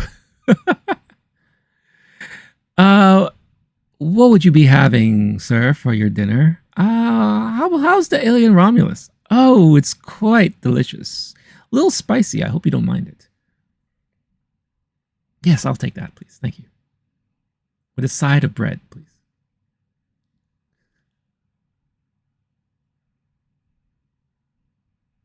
A soup you eat at Area Feed Me One.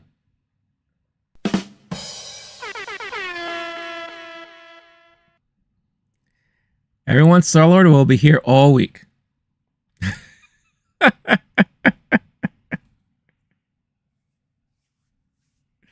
keep forgetting I have this.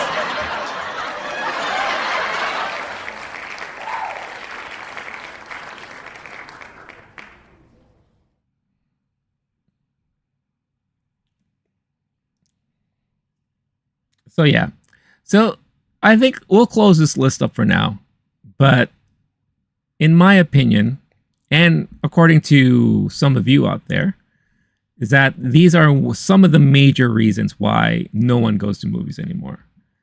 And again, I don't blame anyone because of a lot of these reasons are pretty legit, you know? So what is that going to mean for the state of the summer? Now you're triggered. Why are you triggered now? What did we do? Star-Lord, what did we do? Gorilla's going to say something controversial, everybody. Get ready. Star Wars in 1977 was the cinematic equivalent of flesh-eating virus. Wow! It was like a disease that infested Hollywood and changed the trajectory for the worse. So, I want to make sure I understand what you're saying here. Let's take it in, digest it, and let's understand it. So are you saying that Star Wars that came out in 1997, my Star Wars, George, that's me, George Lucas, and I sold it to Disney for $4 billion. Yes, I made good money. That movie caused a ripple effect that infested Hollywood because it was, are you saying because it introduced the blockbuster genre and how every studio after that was trying to chase that kind of feeling and effect? Is that what you mean by that? Starler doesn't like movies anymore. They don't seem right. Well, I'm sorry to hear that. Yes. Okay. I will agree with you a little bit. So I won't say that's controversial, but when you look at it in kind of a business standpoint, I will say I slightly agree with you. Yes. You could also say a movie like Jaws, which really, really launched the blockbuster franchise even more so. You know, releasing during the summer, making a huge hit out of that. That could be another problem that also infested Hollywood with what's going on. You know, I also, there's a lot of things to blame when you look at the history of Hollywood and movie making. I could say I would blame Marvel. Marvel, with their form of storytelling, created this event-like movie-going experience that even more and more studios tried to latch onto. DC and Warner Brothers tried to latch on that. Remember we were hearing left and right about people creating their own cinematic universes. Most of them didn't even come into fruition after a while. And then look what's happening now. Marvel has fizzled out, and they now need to figure out what they're going to do moving forward. So yeah, that would be a great case study. And actually, I think you just gave me a brilliant idea, Gorilla. So I thank you for that. There will be a great video series to talk about as far as some of the major events that happened in Hollywood and movie history that damaged movies going forward, right?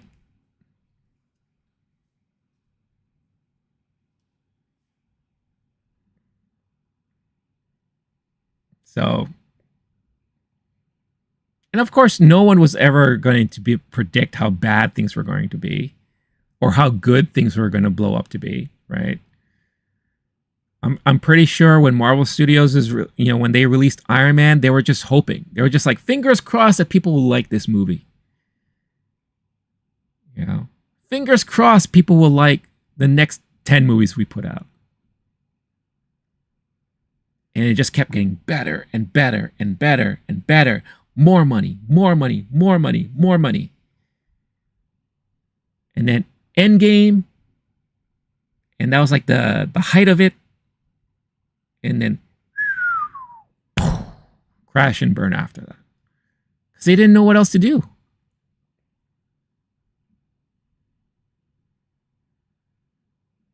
And what was the solution? Pump out more stuff, pump up more stuff, more. And that wasn't a good way to handle it. Don't you blame Arnold?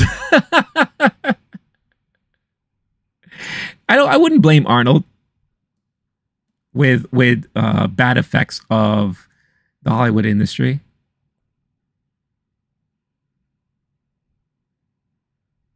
Even Terminator, I wouldn't say, contributed to that. Because if you ask, look, Arnold turned into an action star in the 80s. So did Stallone. Arnold had Conan. He did well with Commando. He did well with Predator. He did well with several other movies. And then he also did decently when it comes to comedy. You know, Kindergarten Cop and all that. I don't think a lot of people expected Terminator 2 to be so big. Because when Terminator 1 came out, it was okay, right? And then Terminator 2, when that came out, oh my gosh. And that led to, like, I guess, the renaissance of the action film genre in the 90s.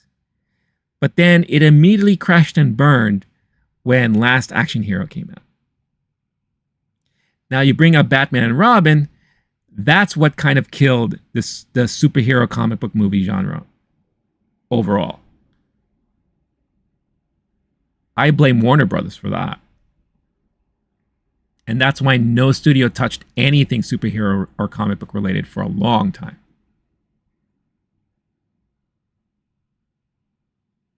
Gorilla, it's more of a commentary on the state of audiences. You can understand the studios for cashing in. It's the audience's fault for allowing it to keep happening. Yeah. I guess you could say that. It's consumerism, isn't it? At the end of the day. You know, the thing is, like, if you create something that people want more of it. Right? But I think that's just human nature.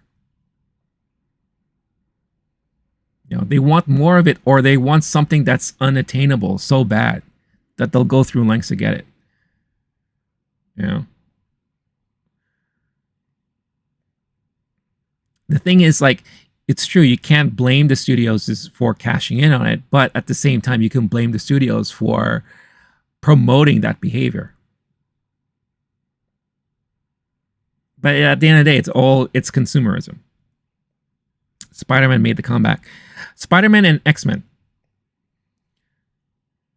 And some would even argue Blade made it okay.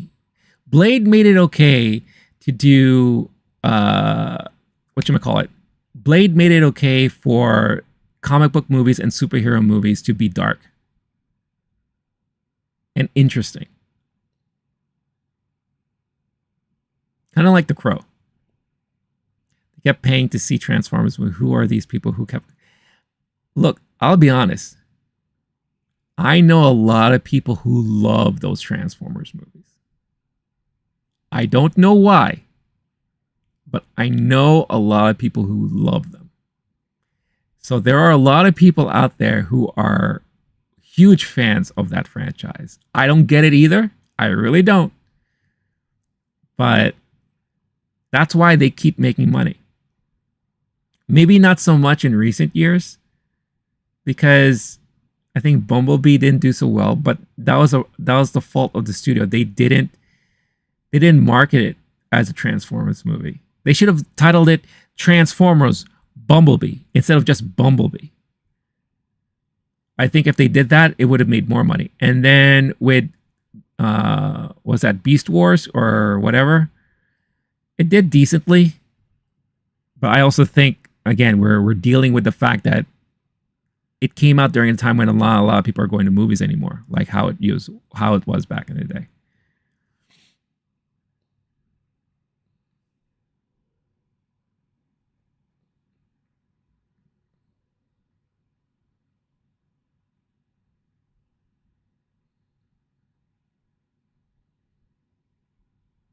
You know, but at the end of the day, it all leads to what we're going to talk about now, and that is, what is the current state of the summer movies of 2024? And it's not looking good.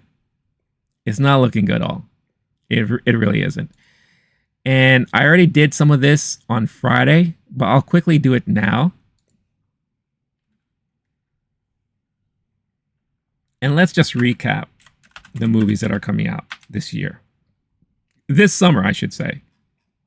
We already talked about Furiosa, right? And the way I'm going to be looking at this list is what movies, if any, are going to make any kind of impact at the box office, right? So sharing my screen here. Hold on, and let me just adjust this so that everyone can see.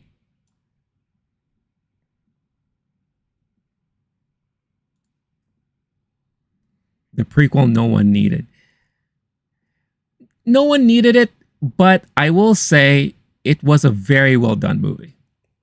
And I will never go back on that. True, no one needed it, and that's one of the reasons why a lot of people didn't want to go see it. It didn't have Mad Max in it. That's another reason why I'm sure a lot of people didn't have interest in it. But if you gave it a shot, it was a very well done movie. Especially if you're a major fan of Fury Road, it dove more into the lore and the backstory of that universe that we were introduced to in Fury Road. Because the one thing about the Mad Max movies, and this is another thing I talked about on Friday when I was recapping the whole movie series, is that lore and canon and continuity didn't really exist in any of the Mad Max movies. You could tell George Miller didn't give a shit about a lot of that stuff. But now with Fury Road, at least he showed that he has a universe in mind. And Furiosa gave us that. And me personally, I really appreciated it, you know. Now, Gorilla, maybe for someone like you don't care about the lore at all. But I love to understand where these things came from, how this place was formed. What is Gastown? What is Bullet Farm? You know, who is this Immortan Joe? You know, who are these associates of his? And I got my answers, and I was like, oh, that's interesting. I thought that's really cool. Now, not everyone would care, right? I get it. You know, everyone, I'm sure, wanted a 2-hour-long action sequence like Fury Road, which this movie definitely was not. But for someone like me, I appreciated it.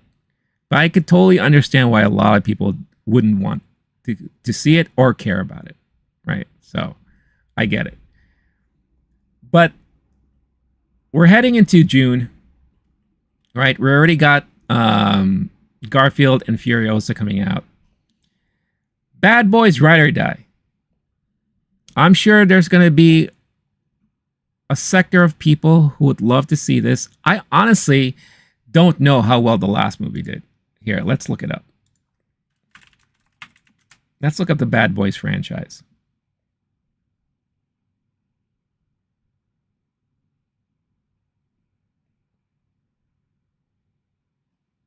And for some reason, this website is taking a long time. Here we go. So Bad Boys for Life came out in 2020. Did it come out in 2020? I thought it came out in 21. Oh, it came out just right before things hit, like shit hit the fan, huh? That's crazy. Okay. I can understand now why we're getting another movie. Domestically, 200 million. Internationally, another 200 million. So 424. All right. I get it. So that's why we're getting another one of these. However, I don't think we're going to see similar numbers like this for this movie. Do not. Not at all. So that's not looking good already.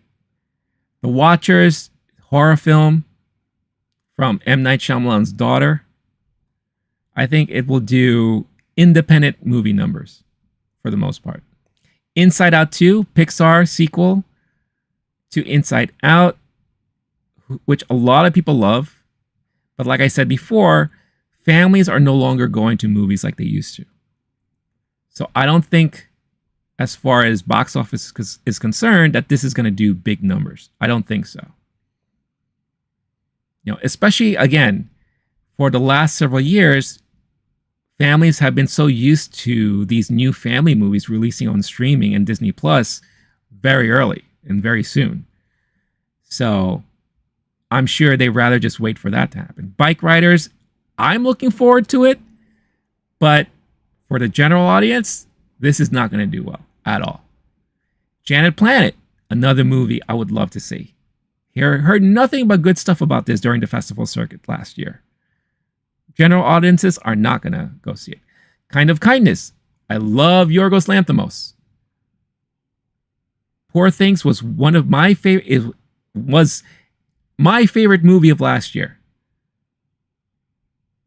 But general audiences are not going to go out and see this movie, like me. Quiet Place Day One. I spoke to a friend recently over the weekend, and he said he was at work and this trailer popped up, and he loves the Quiet Place franchise like I do. He asked his coworker, he's like, man, I can't wait for this movie to come out. How about you? It's like, yeah, this movie looks great. Wait, it's a prequel? You mean there are other movies like this? I think there are a lot of there's a lot of people who probably don't realize that this is part of a franchise. So, as far as box office is concerned, I don't think it's going to do that well. Then you have Kevin Costner's Horizon, an American Saga Chapter 1, which for me looks like a movie version of Yellowstone.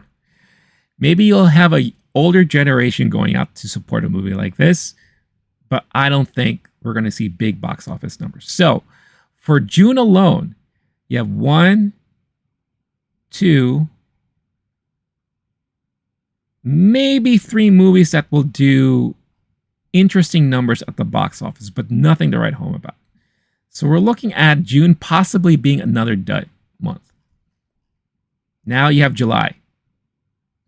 Despicable Me 4. If there was going to be any family movie coming out this summer that's going to do really well, this is the one. How well is yet to be seen, because it still comes into play that family movies don't do well anymore at box office, like I keep saying. Maxine, I'm looking forward to it. This might be probably the best performing horror movie of the summer, because people love this franchise. So that might do well. But we're not talking about astronomical numbers here either, right? Longlegs is an interesting Nicolas Cage horror movie that I'm looking forward to seeing. And then what else? You got Twisters and Deadpool and Wolverine.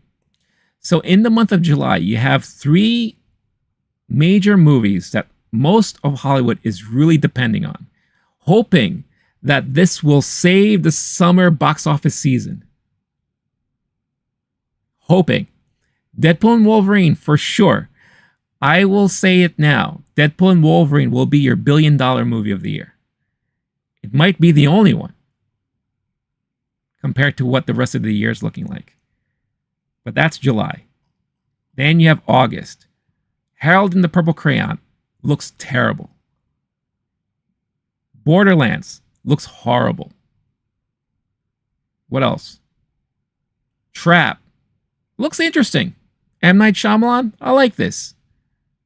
But it's not going to make big numbers. Alien Romulus, I mentioned it before. I'm looking forward to it. I'll know if it's going to make big numbers.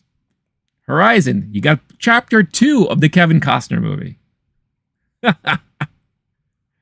So, who knows what's going to happen there. The Crow. Oof, you had people bad-mouthing this movie even before it came out. Unbelievable. Gorilla, I was under the impression Jackman retired Wolverine. He did. And at one point, Kevin Feige even told him not to do any more Wolverine movies after Logan. But Hugh Jackman is doing this as a favor to Ryan Reynolds, because they're very good friends. What's going on, Gemma? Hope you're doing well. Thank you for saying hello. Starlord, I think it looks good this year. Good enough. I think for someone like you and I there's a lot of movies I'm reading on this list that I'm looking forward to, personally. So for me, it looks like a good year. For general audiences and for movie studios, I think this year is going to be a rough one. And August is pretty much the end of the summer movie season. September, you have some stuff upcoming, right? Like Beetlejuice, Transformers 1, right? Later on in the year, we have Joker 2, right? Gemma, I'm doing great. Thank you for asking. I really appreciate that. Smile 2, Venom The Last Dance, Wicked is promising to be like the big holiday movie, along with Gladiator 2 and Moana 2, the live action Moana. Kraven the Hunter, Sony is really big on. They're hoping and keeping their fingers crossed that Kraven is going to revitalize the Spider-Man franchise for them. You have the Lion King sequel, Sonic the Hedgehog 3, and one of my most anticipated movies of the year, Nosferatu, coming out in December. So I think if you're a fan of movies in general, this year is going to be an interesting one. But the summer is going to be rough. It's going to be really, really rough, in my opinion. It's not going to be a good one. We're going to see probably record low numbers as far as box office is concerned. Kevin Davis. Kevin, I love Kevin because he loves chiming in with stats and his predictions. I haven't seen Kevin in a while, you know, but here he is. I'm assuming this is his ranking of summer movies that are coming out, right? Kevin, let us know if we're correct here. But his rankings are number 1, Deadpool and Wolverine. Number 2, Inside Out 2. Number 3 is Despicable Me 4. Kingdom of the Planet of the Apes is in 4th. 5th is Bad Boys Ride or Die. 6th is Alien Romulus. 7 is Twisters. 8, A Quiet Place Day 1. And then according to Kevin, we have the fall box office hit films. Number 1 will be Mufasa. Number 2 will be Moana. 2 is Joker. 4 is Venom. 5 is Sonic. And 6 is Wicked Part 1. I love Kevin. He loves hitting us up with his stats and all about that stuff. Star-Lord the Crow is same but different. People aren't used to the same but different. Yeah, well, people are just, they don't like change. Especially with something that's as big and famous as the original Crow and has a huge fan base. They won't give a new take a chance. Especially when there's something about it that looks off or different. I'll give it a chance. I'll see what it's about. But we'll see. Fur, what's going on, Fur? Nice seeing you back here. Hope all is well. Gorilla, I like Werner Herzog's definitive Nosferatu. Which one is that one, Gorilla? Can you remind me which one that is? I don't know if I've seen that one. Gemma, you don't have to apologize at all about your Wi-Fi. What about Deadpool 3? I think Deadpool 3, Deadpool and Wolverine will be the biggest movie hit of the year. That is my prediction. That was my prediction last year. Again, if you're not familiar with the channel here, every year I predict what movie will be the big movie of the year. I called it when I said Top Gun Maverick was going to be it. I called it when I said Barbie was going to be it. This year, it's going to be Deadpool and Wolverine. Even more so than Wicked. If there was going to be a number 2, as far as like big movies of the year, Wicked has that potential. But after seeing that trailer, I don't know. I honestly don't know. And I think depending on how big Deadpool and Wolverine does, that's definitely going to help Disney and Marvel strategize what they're going to do moving forward with their franchise. Donnie Stuffs, what's going on? You love my beard? Why, thank you.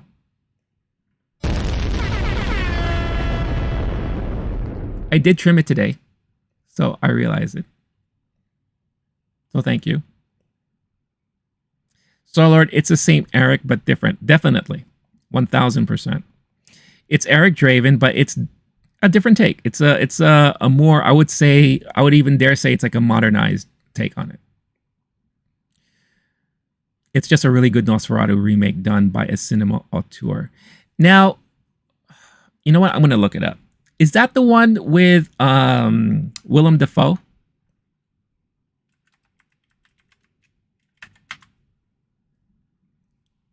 Let's see. Werner Herzog. Let's see.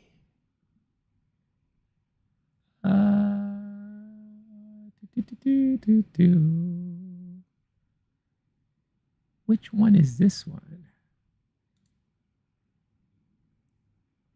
Is this the one? Okay, the 1979 Nosferatu. I've heard a lot of people say a lot of good things about this. I have not seen it yet. I should probably check this out. Yes, you're right. I was thinking of the mockumentary with Willem Dafoe. Well, it's funny too because I think Willem Dafoe is in the upcoming Nosferatu movie also, which is being directed by Robert Eggers, by the way, and I can't wait for that. But yes, you're right. I have not seen this one yet. I should add this to my list because I would love to check this out.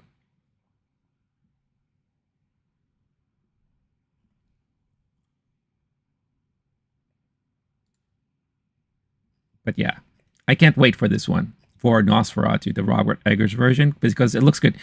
The backstory about that is that Robert Eggers, I believe, wrote this as a stage play or something like that, and now he's making a movie version of it.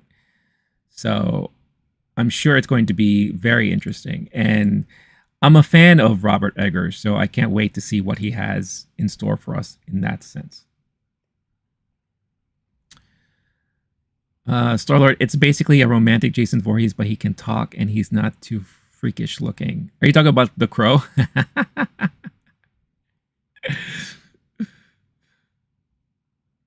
Well, the main story of The Crow in general is it's a romantic story. It really is. You know, that's why the original Crow is one of my top 5 favorite movies of all time, because in essence it is a romance story. It's a gothic romance story, I guess, in a way. You know, the lengths you have to go in order to seek revenge for, you know, the love of your life. You know, that's why that movie will always be one of my all-time favorites. Celebrating an anniversary this year too, so I need to kind of do a retrospective, a kind of revisit on that very soon. So yeah, so again, Kevin Davis, I love your ranking. Thank you so much. Out of all the movies that are coming out this summer, what are you all looking forward to? I feel like the general sense is that a lot of people can't wait for Deadpool and Wolverine, right? Yeah, anyone who was a teenager in the 90s. Yeah, absolutely. Especially if you were goth in any way, that is like your big time movie of the time. You know, when The Crow came out, Crow came out in 94 or 95. Let's see. The Crow, 94. So this was like a year before I graduated high school. And at that time, I did hang out with a lot of goth people. Right? I wasn't goth myself. I mean, I hung out with pockets of different crowds. But they could not stop talking about this movie when that movie came out. But also, you have to think about it too. Brandon Lee was such a charismatic performer and actor that he really embodied this whole persona. And I think he did a brilliant job in this movie. The soundtrack was even more famous than the movie itself. That soundtrack was amazing. And this was during a time when movie soundtracks performed really well. And this one outperformed the majority of movie soundtracks for a while. It was so good. So it had a lot of stuff going for it. But if you didn't grow up around this time, and maybe you were to revisit The Crow now as a younger person, it may not, it may not sit well with you, or maybe you won't really get it, right? So, like I always said, is that there's always going to be a newer generation for something. You know, my generation grew up with the original Star Wars movies. Then there's a newer generation that grew up with, The Phantom Menace, all those things. That was their first exposure to Star Wars. So there's always going to be a newer generation for that. Could this be a new generational Crow movie that's coming out? I don't know. We'll see. Gorilla, the single soundtrack was another amazing soundtrack. That was another one of my favorites back then. You had the single soundtrack. You had the Crow soundtrack. There was one other soundtrack I really, really loved that I used to have on repeat a lot. Oh man, I can't remember right now. But yeah, this was like I said, this was during a time when soundtracks were very popular. And a lot of studios would put so much focus on soundtracks for their movies. Pulp Fiction, yes. Oh, I used to play the Pulp Fiction soundtrack every day. And then when Jackie Brown came out, that was another one I had in rotation because the soundtrack to Jackie Brown was amazing. You know, but I'm not surprised because I remember Tarantino saying at one point that when he makes movies, he thinks of the soundtrack first and then builds the movies around it, which is an interesting way of making film. Sting was a great wrestler. He totally stole that gimmick from The Crow. Oh yeah, he stole that gimmick. Yeah, I don't know what he was thinking about with that baseball bat, but yeah, he totally stole that gimmick. And then he tried to like have a variation of it by doing the red instead of the black makeup, right? Which kind of looked cool. But yeah.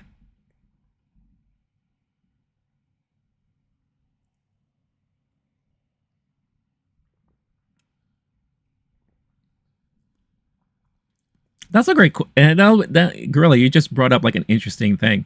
What are some of your favorite movie soundtracks that you like to listen to? I would love to hear what everyone thinks about that. Everyone in The Matrix was The Crow, but without makeup. Yeah, the Crow made the whole trench coat thing very popular for a while. And then it died out a little bit, and then The Matrix brought it back full fold. Everyone wanted to wear trench coats after The Matrix came out.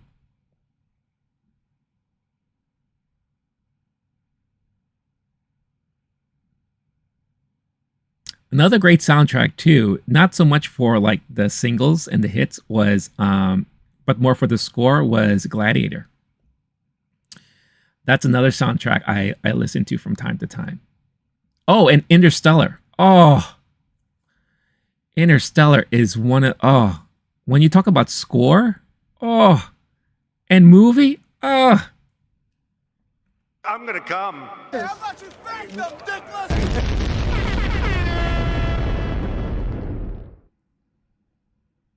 Cameron Crowe did give us a lot of great soundtracks. I totally agree with that. Let's pull up the list of Cameron Crowe soundtracks. We're done talking about the state of movies, so I can remove this. Let's see. Let's do a search. Cameron Crowe.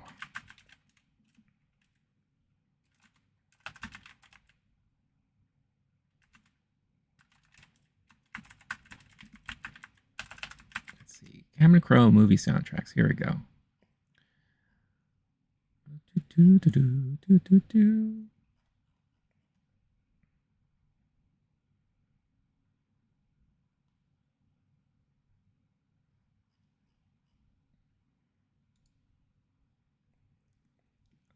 Let's see. Almost Famous. That was a pretty good soundtrack there.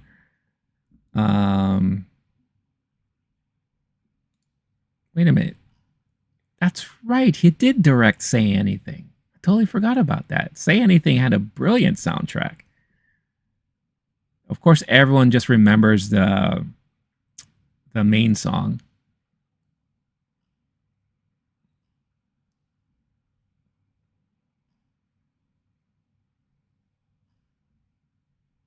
In Your Eyes. Yeah, In Your Eyes. In Your Eyes. I have my little boombox here. Oh, come back to me. Love that movie. Cinema Paradiso. That's another great soundtrack.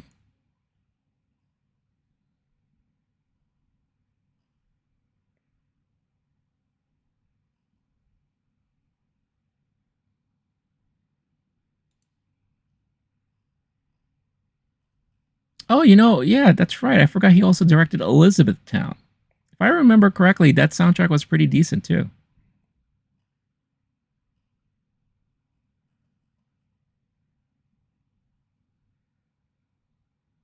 Oh, yeah. When you talk about scores, the Miyazaki films, there's so many brilliant scores from all those movies. So many. So many. Name one of those films, and the score and soundtrack for that is breathtaking.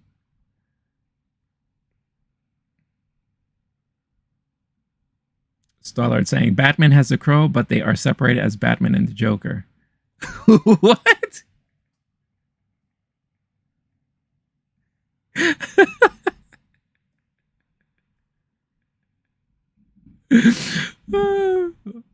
don't even know what that means. You're talking about Scarecrow?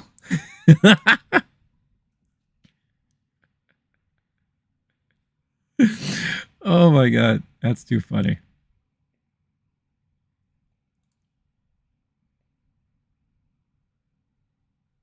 All right. So there is one. There's several other things I would love to talk about right now. And this will be a great conversation for everyone here who may be interested to share their thoughts and opinions. I know Starlord has been waiting for me to talk about this. Let's talk about some of the recent trailers that came out. And I know the one in question that he would love to hear my thoughts on is the Beetlejuice trailer, right? Now, I'm not going to react to it here because, again, very easy for Warner Brothers to copyright strike me. So, what is this? Hold on. Here's a pre. Yes, okay. So I watched this. Now, I think for a lot of people, this trailer debuted in front of Furiosa. When I went to see Furiosa in the theaters, believe it or not, they didn't show any trailers. Like after the typical 20 minutes worth of advertising and Maria Menounos laughing in your ear, it just kicked right into the movie, which I actually kind of appreciated. You know, I was just like, let's go. Let's kick it into gear, right? So I didn't get a chance to watch this trailer until I got home later that day. And I'm not going to play it, but what I'll do is I'll skim through it while I talk about my feelings on this trailer here. So, of course, first it starts off with Winona Ryder introducing the trailer, right, as Lydia Dietz. And I think for the most part, she looks okay. Definitely a little older, right? But it's nice to see the character again, right? And then we go into the typical Deo, which is something that we already saw in the teaser trailer, right? We get a nice little glimpse of the town, nothing new. We get the funeral of the father, which again, a perfect way to kind of phase him out because we shall not talk about that actor. Again, if you don't know, look it up, you know. And then you could tell by the conversation that Lydia is having with her daughter, Astrid, that Astrid is going through the typical teenager phase where she's like, life is hard. You know, Lydia's like, death is hard, but she's like, life is hard. Right? And whenever there's a conversation like that, just like how we saw in the original movie, that kind of sparks Beetlejuice's interest, right? And, you know, Lydia tells her little story and her history with this character that she encountered when she was younger. And how, you know, this guy showed up, was very tempting. He was like a trickster demon that terrorized the family, wanted to marry her, and all that stuff. And, you know, it all started with like this pamphlet, and Astrid comes across something similar. And of course, it sparks her interest. She gets very curious about it, right? And, you know, she says the name, and Lydia's like, don't you say that name, don't do it. And of course, angsty teenager is just like, I'm going to say it anyway. Right? And of course, we get the reappearance of Michael Keaton as Beetlejuice and all that. And I'll say he looks fantastic. I thought he looked great in the teaser trailer that we got. I think he looks great in this new trailer that we got. It looks like he has the same kind of comedic timings and all. But I have a concern. I do have a concern. And my concern here is that they might fall into that trap that a lot of these movies do when they bring back a popular franchise. And they rely too much on regurgitating the same things that made us laugh in the first one. Now, yes, I know this is just a trailer. The movie itself can be very different. But I saw so many callbacks to like the original movie that I felt as if, in a way, they're kind of using that as a crutch for this trailer here. It's like, oh, let's remind everybody why the first movie was so funny, right? He does the thing with the face, you know?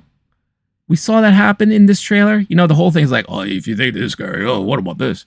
You know? Get that same moment. Now, yeah, it looks like we're getting a little bit more of the underworld. We get like a little train station. You know, people are boarding. And it sounds like to me, the concept here is that they're going to try to find a way to merge the land of the dead with the land of the living.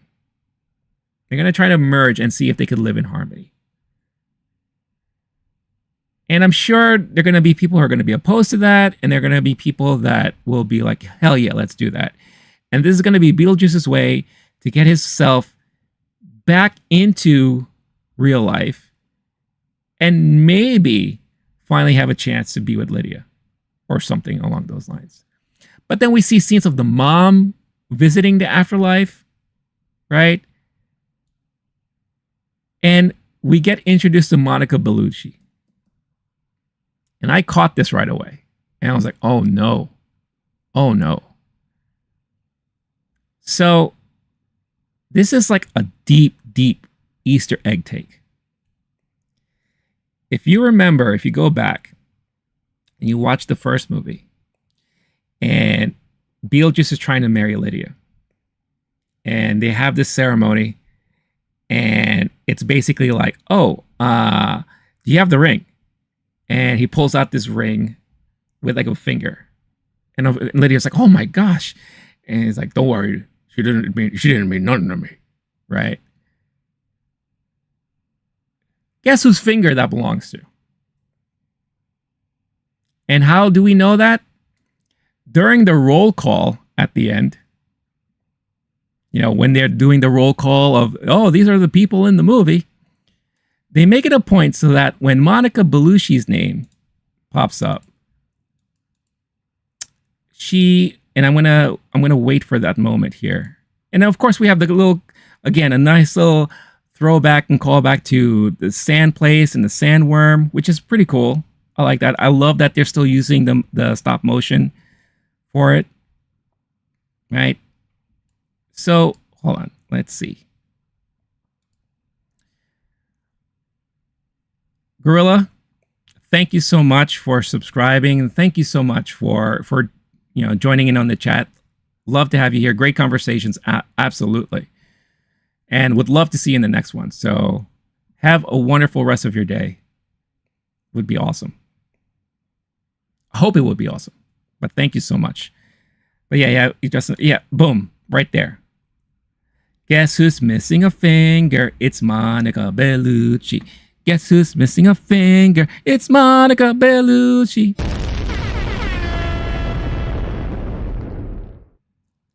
So it's another one of those things where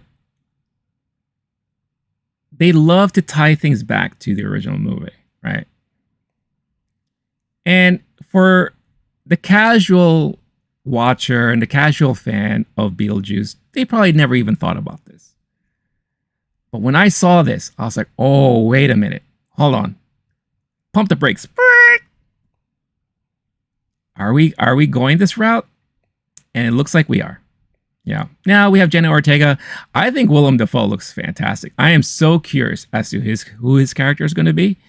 But anytime Willem Dafoe is in a movie, I get excited, right? So what I'm gathering here too is that I don't know who Justin Theroux's character is going to be. But yes, we have the zipping of the mouth, like Starlord brought up. A similar thing that Beetlejuice loves to do. But it's something that he's already done before, right? First of all, I love his face here. If anything, I'm excited to see this movie just to see Michael Keaton portray Beetlejuice again. I'm very much excited for that. I mean, just look how good he looks, right? And you know he's going to give 1,000% performance in this. And that's all I could ever ask for, you know? But like I said, my fear is that we're seeing, at least in this trailer alone, we're just seeing a little bit too much of what we're used to from the first movie. You know? And not enough from the first movie. What happened to Gina Davis or Alec Baldwin's character? Right? Are we going to see them? Because aren't they supposed to be tied to that house and can never leave that house? So are we going to see a version of them that's not Gina Davis and Alec Baldwin? Or are we going to see them in their alternate scary personas? Right? I don't know. But that's something that I would love to hear explained. But you have people that are in the living visiting the land of the dead and vice versa. You have Beetlejuice that just really wants to escape the land of the dead and be in the land of the living. And then, of course, now you have Monica Bellucci who's looking for him, probably still burned about him leaving the altar and leaving her high and dry, right? So, although I am excited and I'm looking forward to all of this, oh, look at his face here, right here. His face is so brilliant in this. I am concerned. I am concerned. Starlord, no, it's Tim Burton's signature. Think about it. If they say Beetlejuice 3 times again, they can get rid of him. It's not a callback. It's his reflex reaction. Zipping their mouths is his defense. And I'm okay with that. I mean, that's like a typical Beetlejuice move, right? My concern is just we are rehashing a lot of the same jokes from the previous movie. You know, we're bringing back some things, and it could work out. Maybe it won't. I don't know. And when it comes to Tim Burton movies in general, a lot of his more recent movies haven't been fantastic. Now, Wednesday, I thought was a great series, a lot of fun, very entertaining. But Tim Burton was mostly a producer in that. He directed, I think, the first 2 episodes, and then that's it. Other people directed the rest of the season. I don't know which Tim Burton we're getting in this one. Are we going to get the Tim Burton that we love to see? Or are we going to get the Tim Burton that kind of just, you know, for lack of a better way to say it, shits stuff out? You know, like the Johnny Depp years when he kept shitting stuff, you know, shitting stuff out. That was just like, what are we doing here? Or that movie like Big Eyes, right? So I think my excitement level, which was extremely excited, turned into I'm cautiously optimistic about this movie. And if you're not like that, if you're like super excited, like Starlord, I think you are super excited about this, then I'm happy. I'm great. That's great. And I really hope it's going to do well. But I think for me, I don't know. Starlord plot holes are not a problem. They read the handbook and reached the page that taught them how to cross over. Okay, that's fair. I mean, again, we did see that happen, right? At one point, in a different way, in a different sense. That book is big. And I'm sure Lydia studied that book from beginning to front. I mean, from beginning to front to end, you know? So, I'm sure the more the more we see the movie, the more things will be explained. And that's when, obviously final judgments will be made. But I think it's okay to say, at least for me, I'm open enough to say that I am very cautious now, because there's just something about me that's just like, whoa, wait a minute.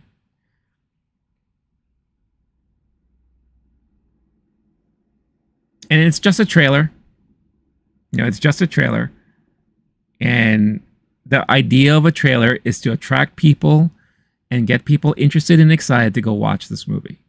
So if it means rehashing the same jokes or highlighting that, I get it. Because I know there's going to be a lot of people who probably watched this trailer, because this trailer now has, on YouTube, 12 million views in the 4 days that it's been out. 12 million. I'm sure there's a lot of people who saw this and said, oh, he's doing the mouth thing. Oh, look, he did the thing with the face. Oh my God, I can't wait. It's so great. And if that was your reaction, that's awesome. I'm happy for you. Really, really, honestly, I am. But it's me that has been burned by that same stuff before in the past. So I'm now just very cautious about it overall. But look at him. How can you deny this? I already said his face is fantastic. This right here, this is a face that I might use for a potential thumbnail when I review the movie. I love this face. The face that I had on here before, that face is brilliant. I love it.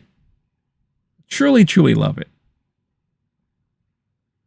And I would be happy if at the very least we just get a kick-ass performance from Michael Keaton. If we can get that, I think that's all anyone can really ask for at the end of the day. So those are just my thoughts on the trailer that came out. Yeah, my quick thoughts on it. And then we had Beverly Hills Cop, Axel Foley.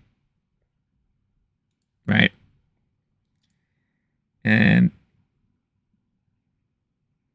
hold on. Let's go to a nice image here. Something that really shows Axel. Oh, Axel. Axel Foley. All right. Very much like Bad Boys. This is kind of hard to see, because the Beverly Hills Cop franchise came out during a time when oh my God, what the hell's wrong with me? Eddie Murphy. I think you literally just saw me had a brain aneurysm on stream. You blew it! I literally just had a brain aneurysm. I'm sorry. I apologize. So when these movies came out, Eddie Murphy was really was approaching the peak of his popularity in the 80s. He was very young. He was doing a lot of things outside of SNL and outside of his stand-up. And the Beverly Hills Cop movies was brilliant in that it married the comedic stylings and timing of Eddie Murphy and combined that with like an action cop movie. Buddy cop movie, however you want to call it. Plus, you gave him two people that he worked really well with. Judge Reinhold, and I forget the other guy that plays the other guy, Taggart. Great chemistry with all three of those guys. You had Paul Reiser in there as one of his bosses or former bosses, who also appears in this movie. You had great one-off characters that would pop up from time to time. And the first two movies were really well done. The third movie is what fell off the rails and was too corporate They even had a play on corporate consumerism, because wasn't it like all in Disney, like the underground tunnels of like a Disney-like amusement park? So I think they were being a very meta with that movie at a time when being meta wasn't a thing. And it just felt very like poorly done.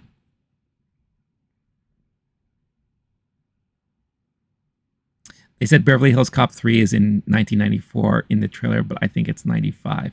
Well, let's look it up. Let's look it up. Beverly Hills Cop 3.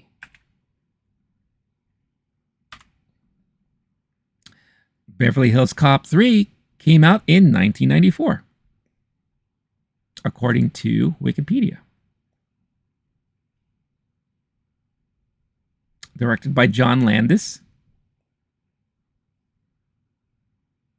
Yeah, it was released May 25, 1994.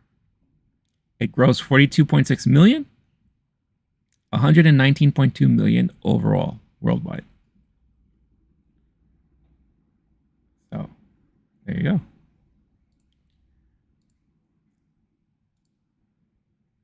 So with this, what I'm trying to say here is that Eddie Murphy obviously is older. It's very hard for me to believe that he could get himself in these type of action situations, right? Very much like how it's very hard for me to understand that Will Smith, maybe not so much, but guys, who's the other one? Who's the other actor? I need to get some sleep. Because I'm losing my freaking mind right now. What's wrong with me? Am I deprived of coffee? Is that what's going on? Who the hell is the other guy in Bad Boys? Martin Lawrence. Holy shit. I'm sorry.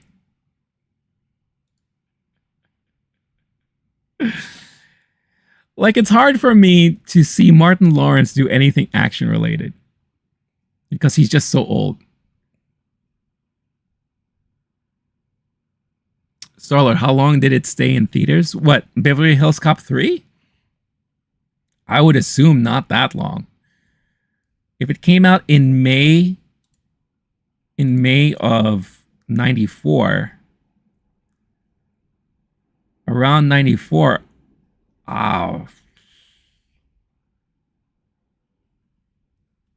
let's look at the numbers. Let's check it out, shall we? Beverly Hills Cop 3.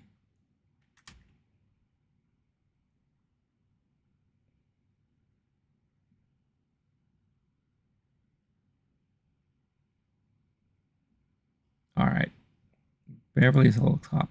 Blah, blah, blah, blah, blah, blah. Box office. All right. So it looks like to me it lasted till June of that year. Came out May 27th. And then these are the weekends afterwards. And then at that point, it was just making 1.7 million at the box office. And it keeps dropping. So then the weekend afterwards, it looks to me like that's when they axed it. They axed Axel Foley.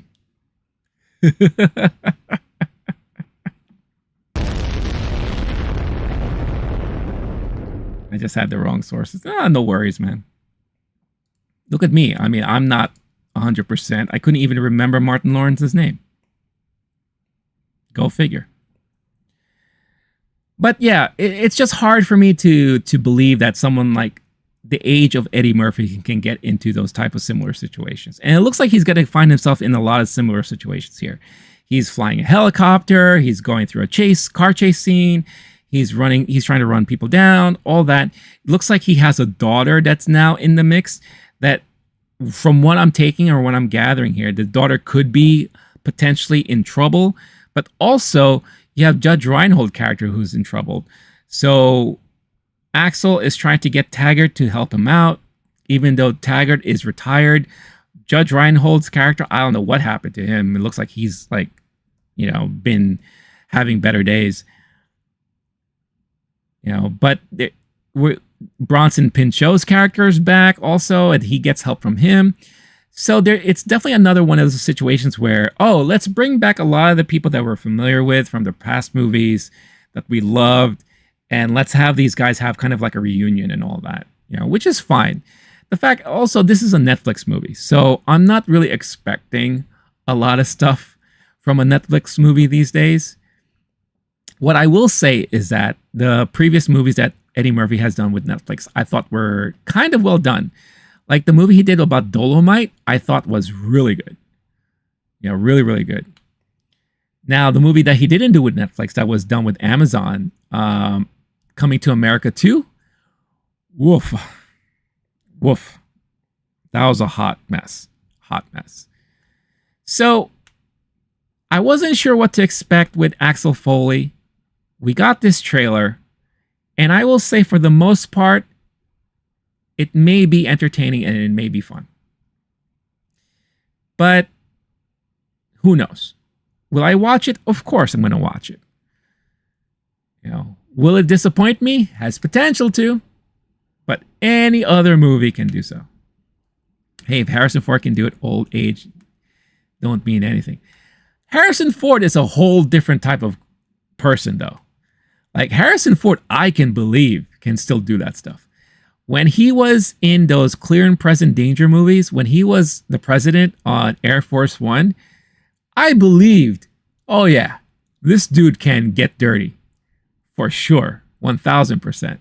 Even when he came back as Han Solo in The Force Awakens, he's just this type of person. I was like, you know what?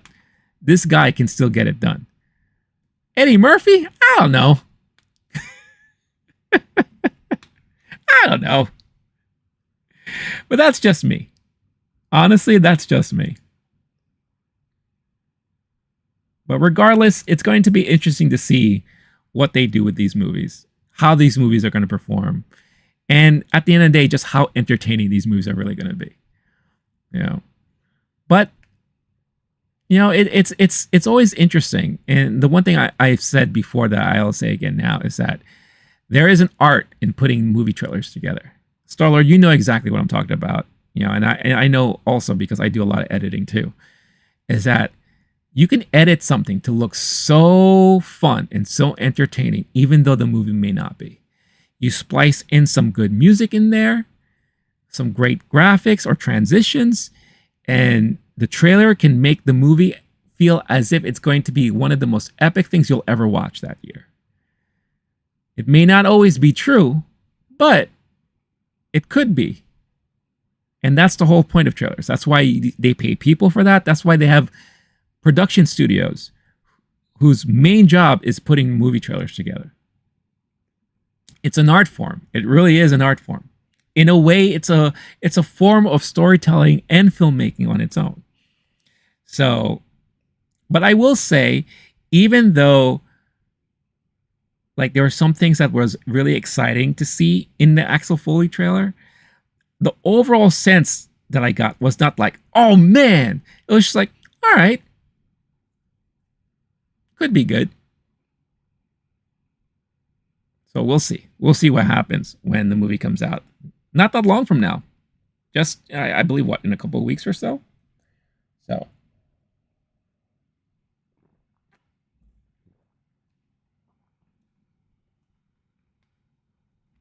Star-Lord, so I know you enjoyed the Beetlejuice trailer. Did you see the Axel Foley trailer, and what did you think about it?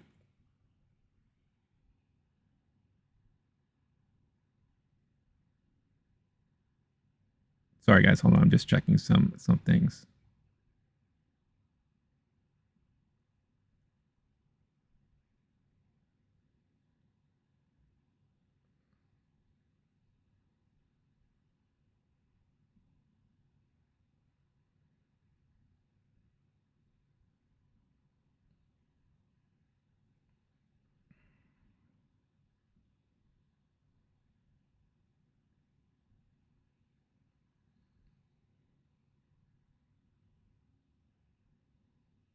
Sorry, guys. Give me 1 second. Just checking on some notifications on my phone.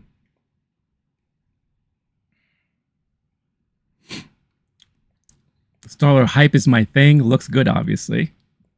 Love the trailer and the soundtrack. Yeah, if anything, it did a good job at bringing back that nostalgic feel to like the classic Beverly Hills movies. You know, the minute you hear that, I mean, I get, in a way, I get goosebumps because I'm just like, oh, I remember that time. I remember that movie. You know, because Beverly Hills Cop, the first movie, I actually saw in the movie theater, even though I probably was not supposed to because I was very young for an R-rated movie. I believe it was either my dad took me or one of the family friends that used to babysit me took me to see it, to check it out. And even though I may have been way too young to understand a lot of what was going on, I remember enjoying it. You know, because I was, even at that time, I was exposed to SNL. So, of course, I knew who Eddie Murphy was because he was on SNL at the time. But I remember enjoying it, you know. And then when Beverly Hills Cop 2 came out, that was also a lot of fun and exciting. So, yeah, every time I hear that the soundtrack, when I saw Bronson Pinchot pop up, I was like, oh my god, this guy, Serge. Oh, awesome. It's great to see, but at the same time, it shows how old we are because everyone does look older. You know, the guy who plays Taggart, for his age, he looks pretty good, man. Judge Reinhold looks still pretty good.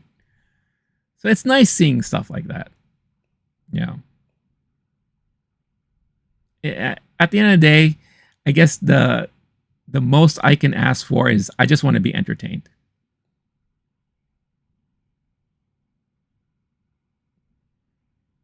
He still got it. This is our generation. Yep, definitely is. But that's the thing too. It's like, even though it's our generation, things that have been brought back from our generation it's been 50-50 for the most part. You know? And then sometimes at the end of the day, I think things should just be left alone. You know? There's always that constant question we ask, do we really need another Beverly Hills Cop movie? You know, did we really need a follow-up to Coming to America? No. But if it could be done right, why not? If you have a story to tell, why not? Forget about all the new Hollywood action stars.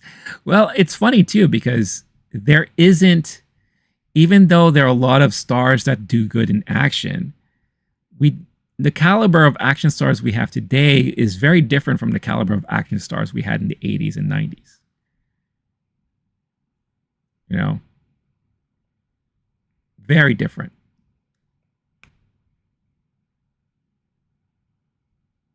Obviously, these days we have The Rock, Jason Momoa. Those are like some of the main action stars we have today. Chris Hemsworth's okay, but he won't sell tickets, obviously, as we saw with Furiosa.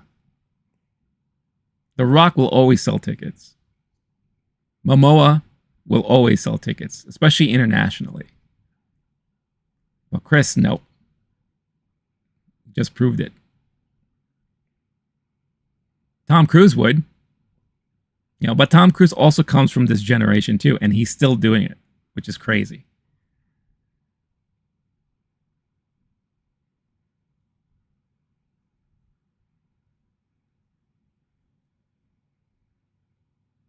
But back then we had, you know, Schwarzenegger, Stallone.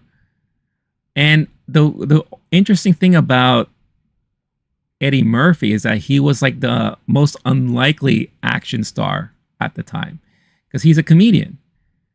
He did Beverly Hills Cop. He did another 48 Hours.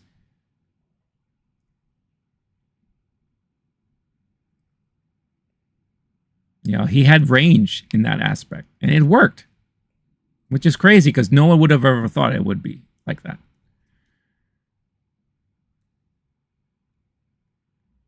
But yeah.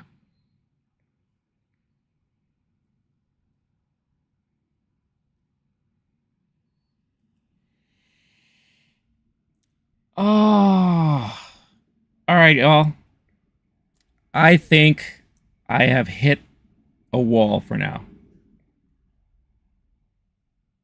Obviously, there's still stuff I wasn't able to talk about. Like, I really wanted to talk about a recap of Cannes, the winners from Cannes. From Cannes! Daddy, the Cannes! But maybe I'll save that for Friday. Star-Lord, I'm not worthy? What do you mean? What do you mean by that?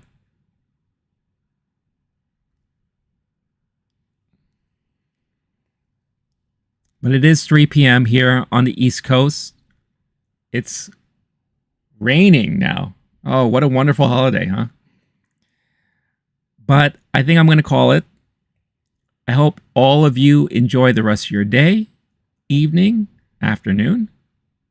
If you are here in the United States, I hope you enjoy your holiday with whatever it is that you do. And I will catch you all. I will be back streaming. I'm not going to do Wednesday this week. I'm going to do Friday. So I will be back here streaming on Friday. And during the week, I'm actually going to be working on some other videos that I'm going to hope to post on the channel this week. So stay tuned for that if you're interested. Got some interesting stuff in the works that I hope I can finish up soon for everybody. So yeah. So with all that being said, have a wonderful day. What song should I close things out on?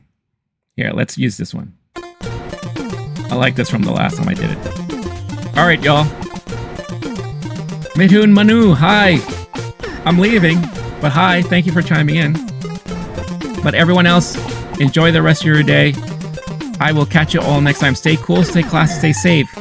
Catch you all in the next one. All right, peace out, y'all. Bye-bye.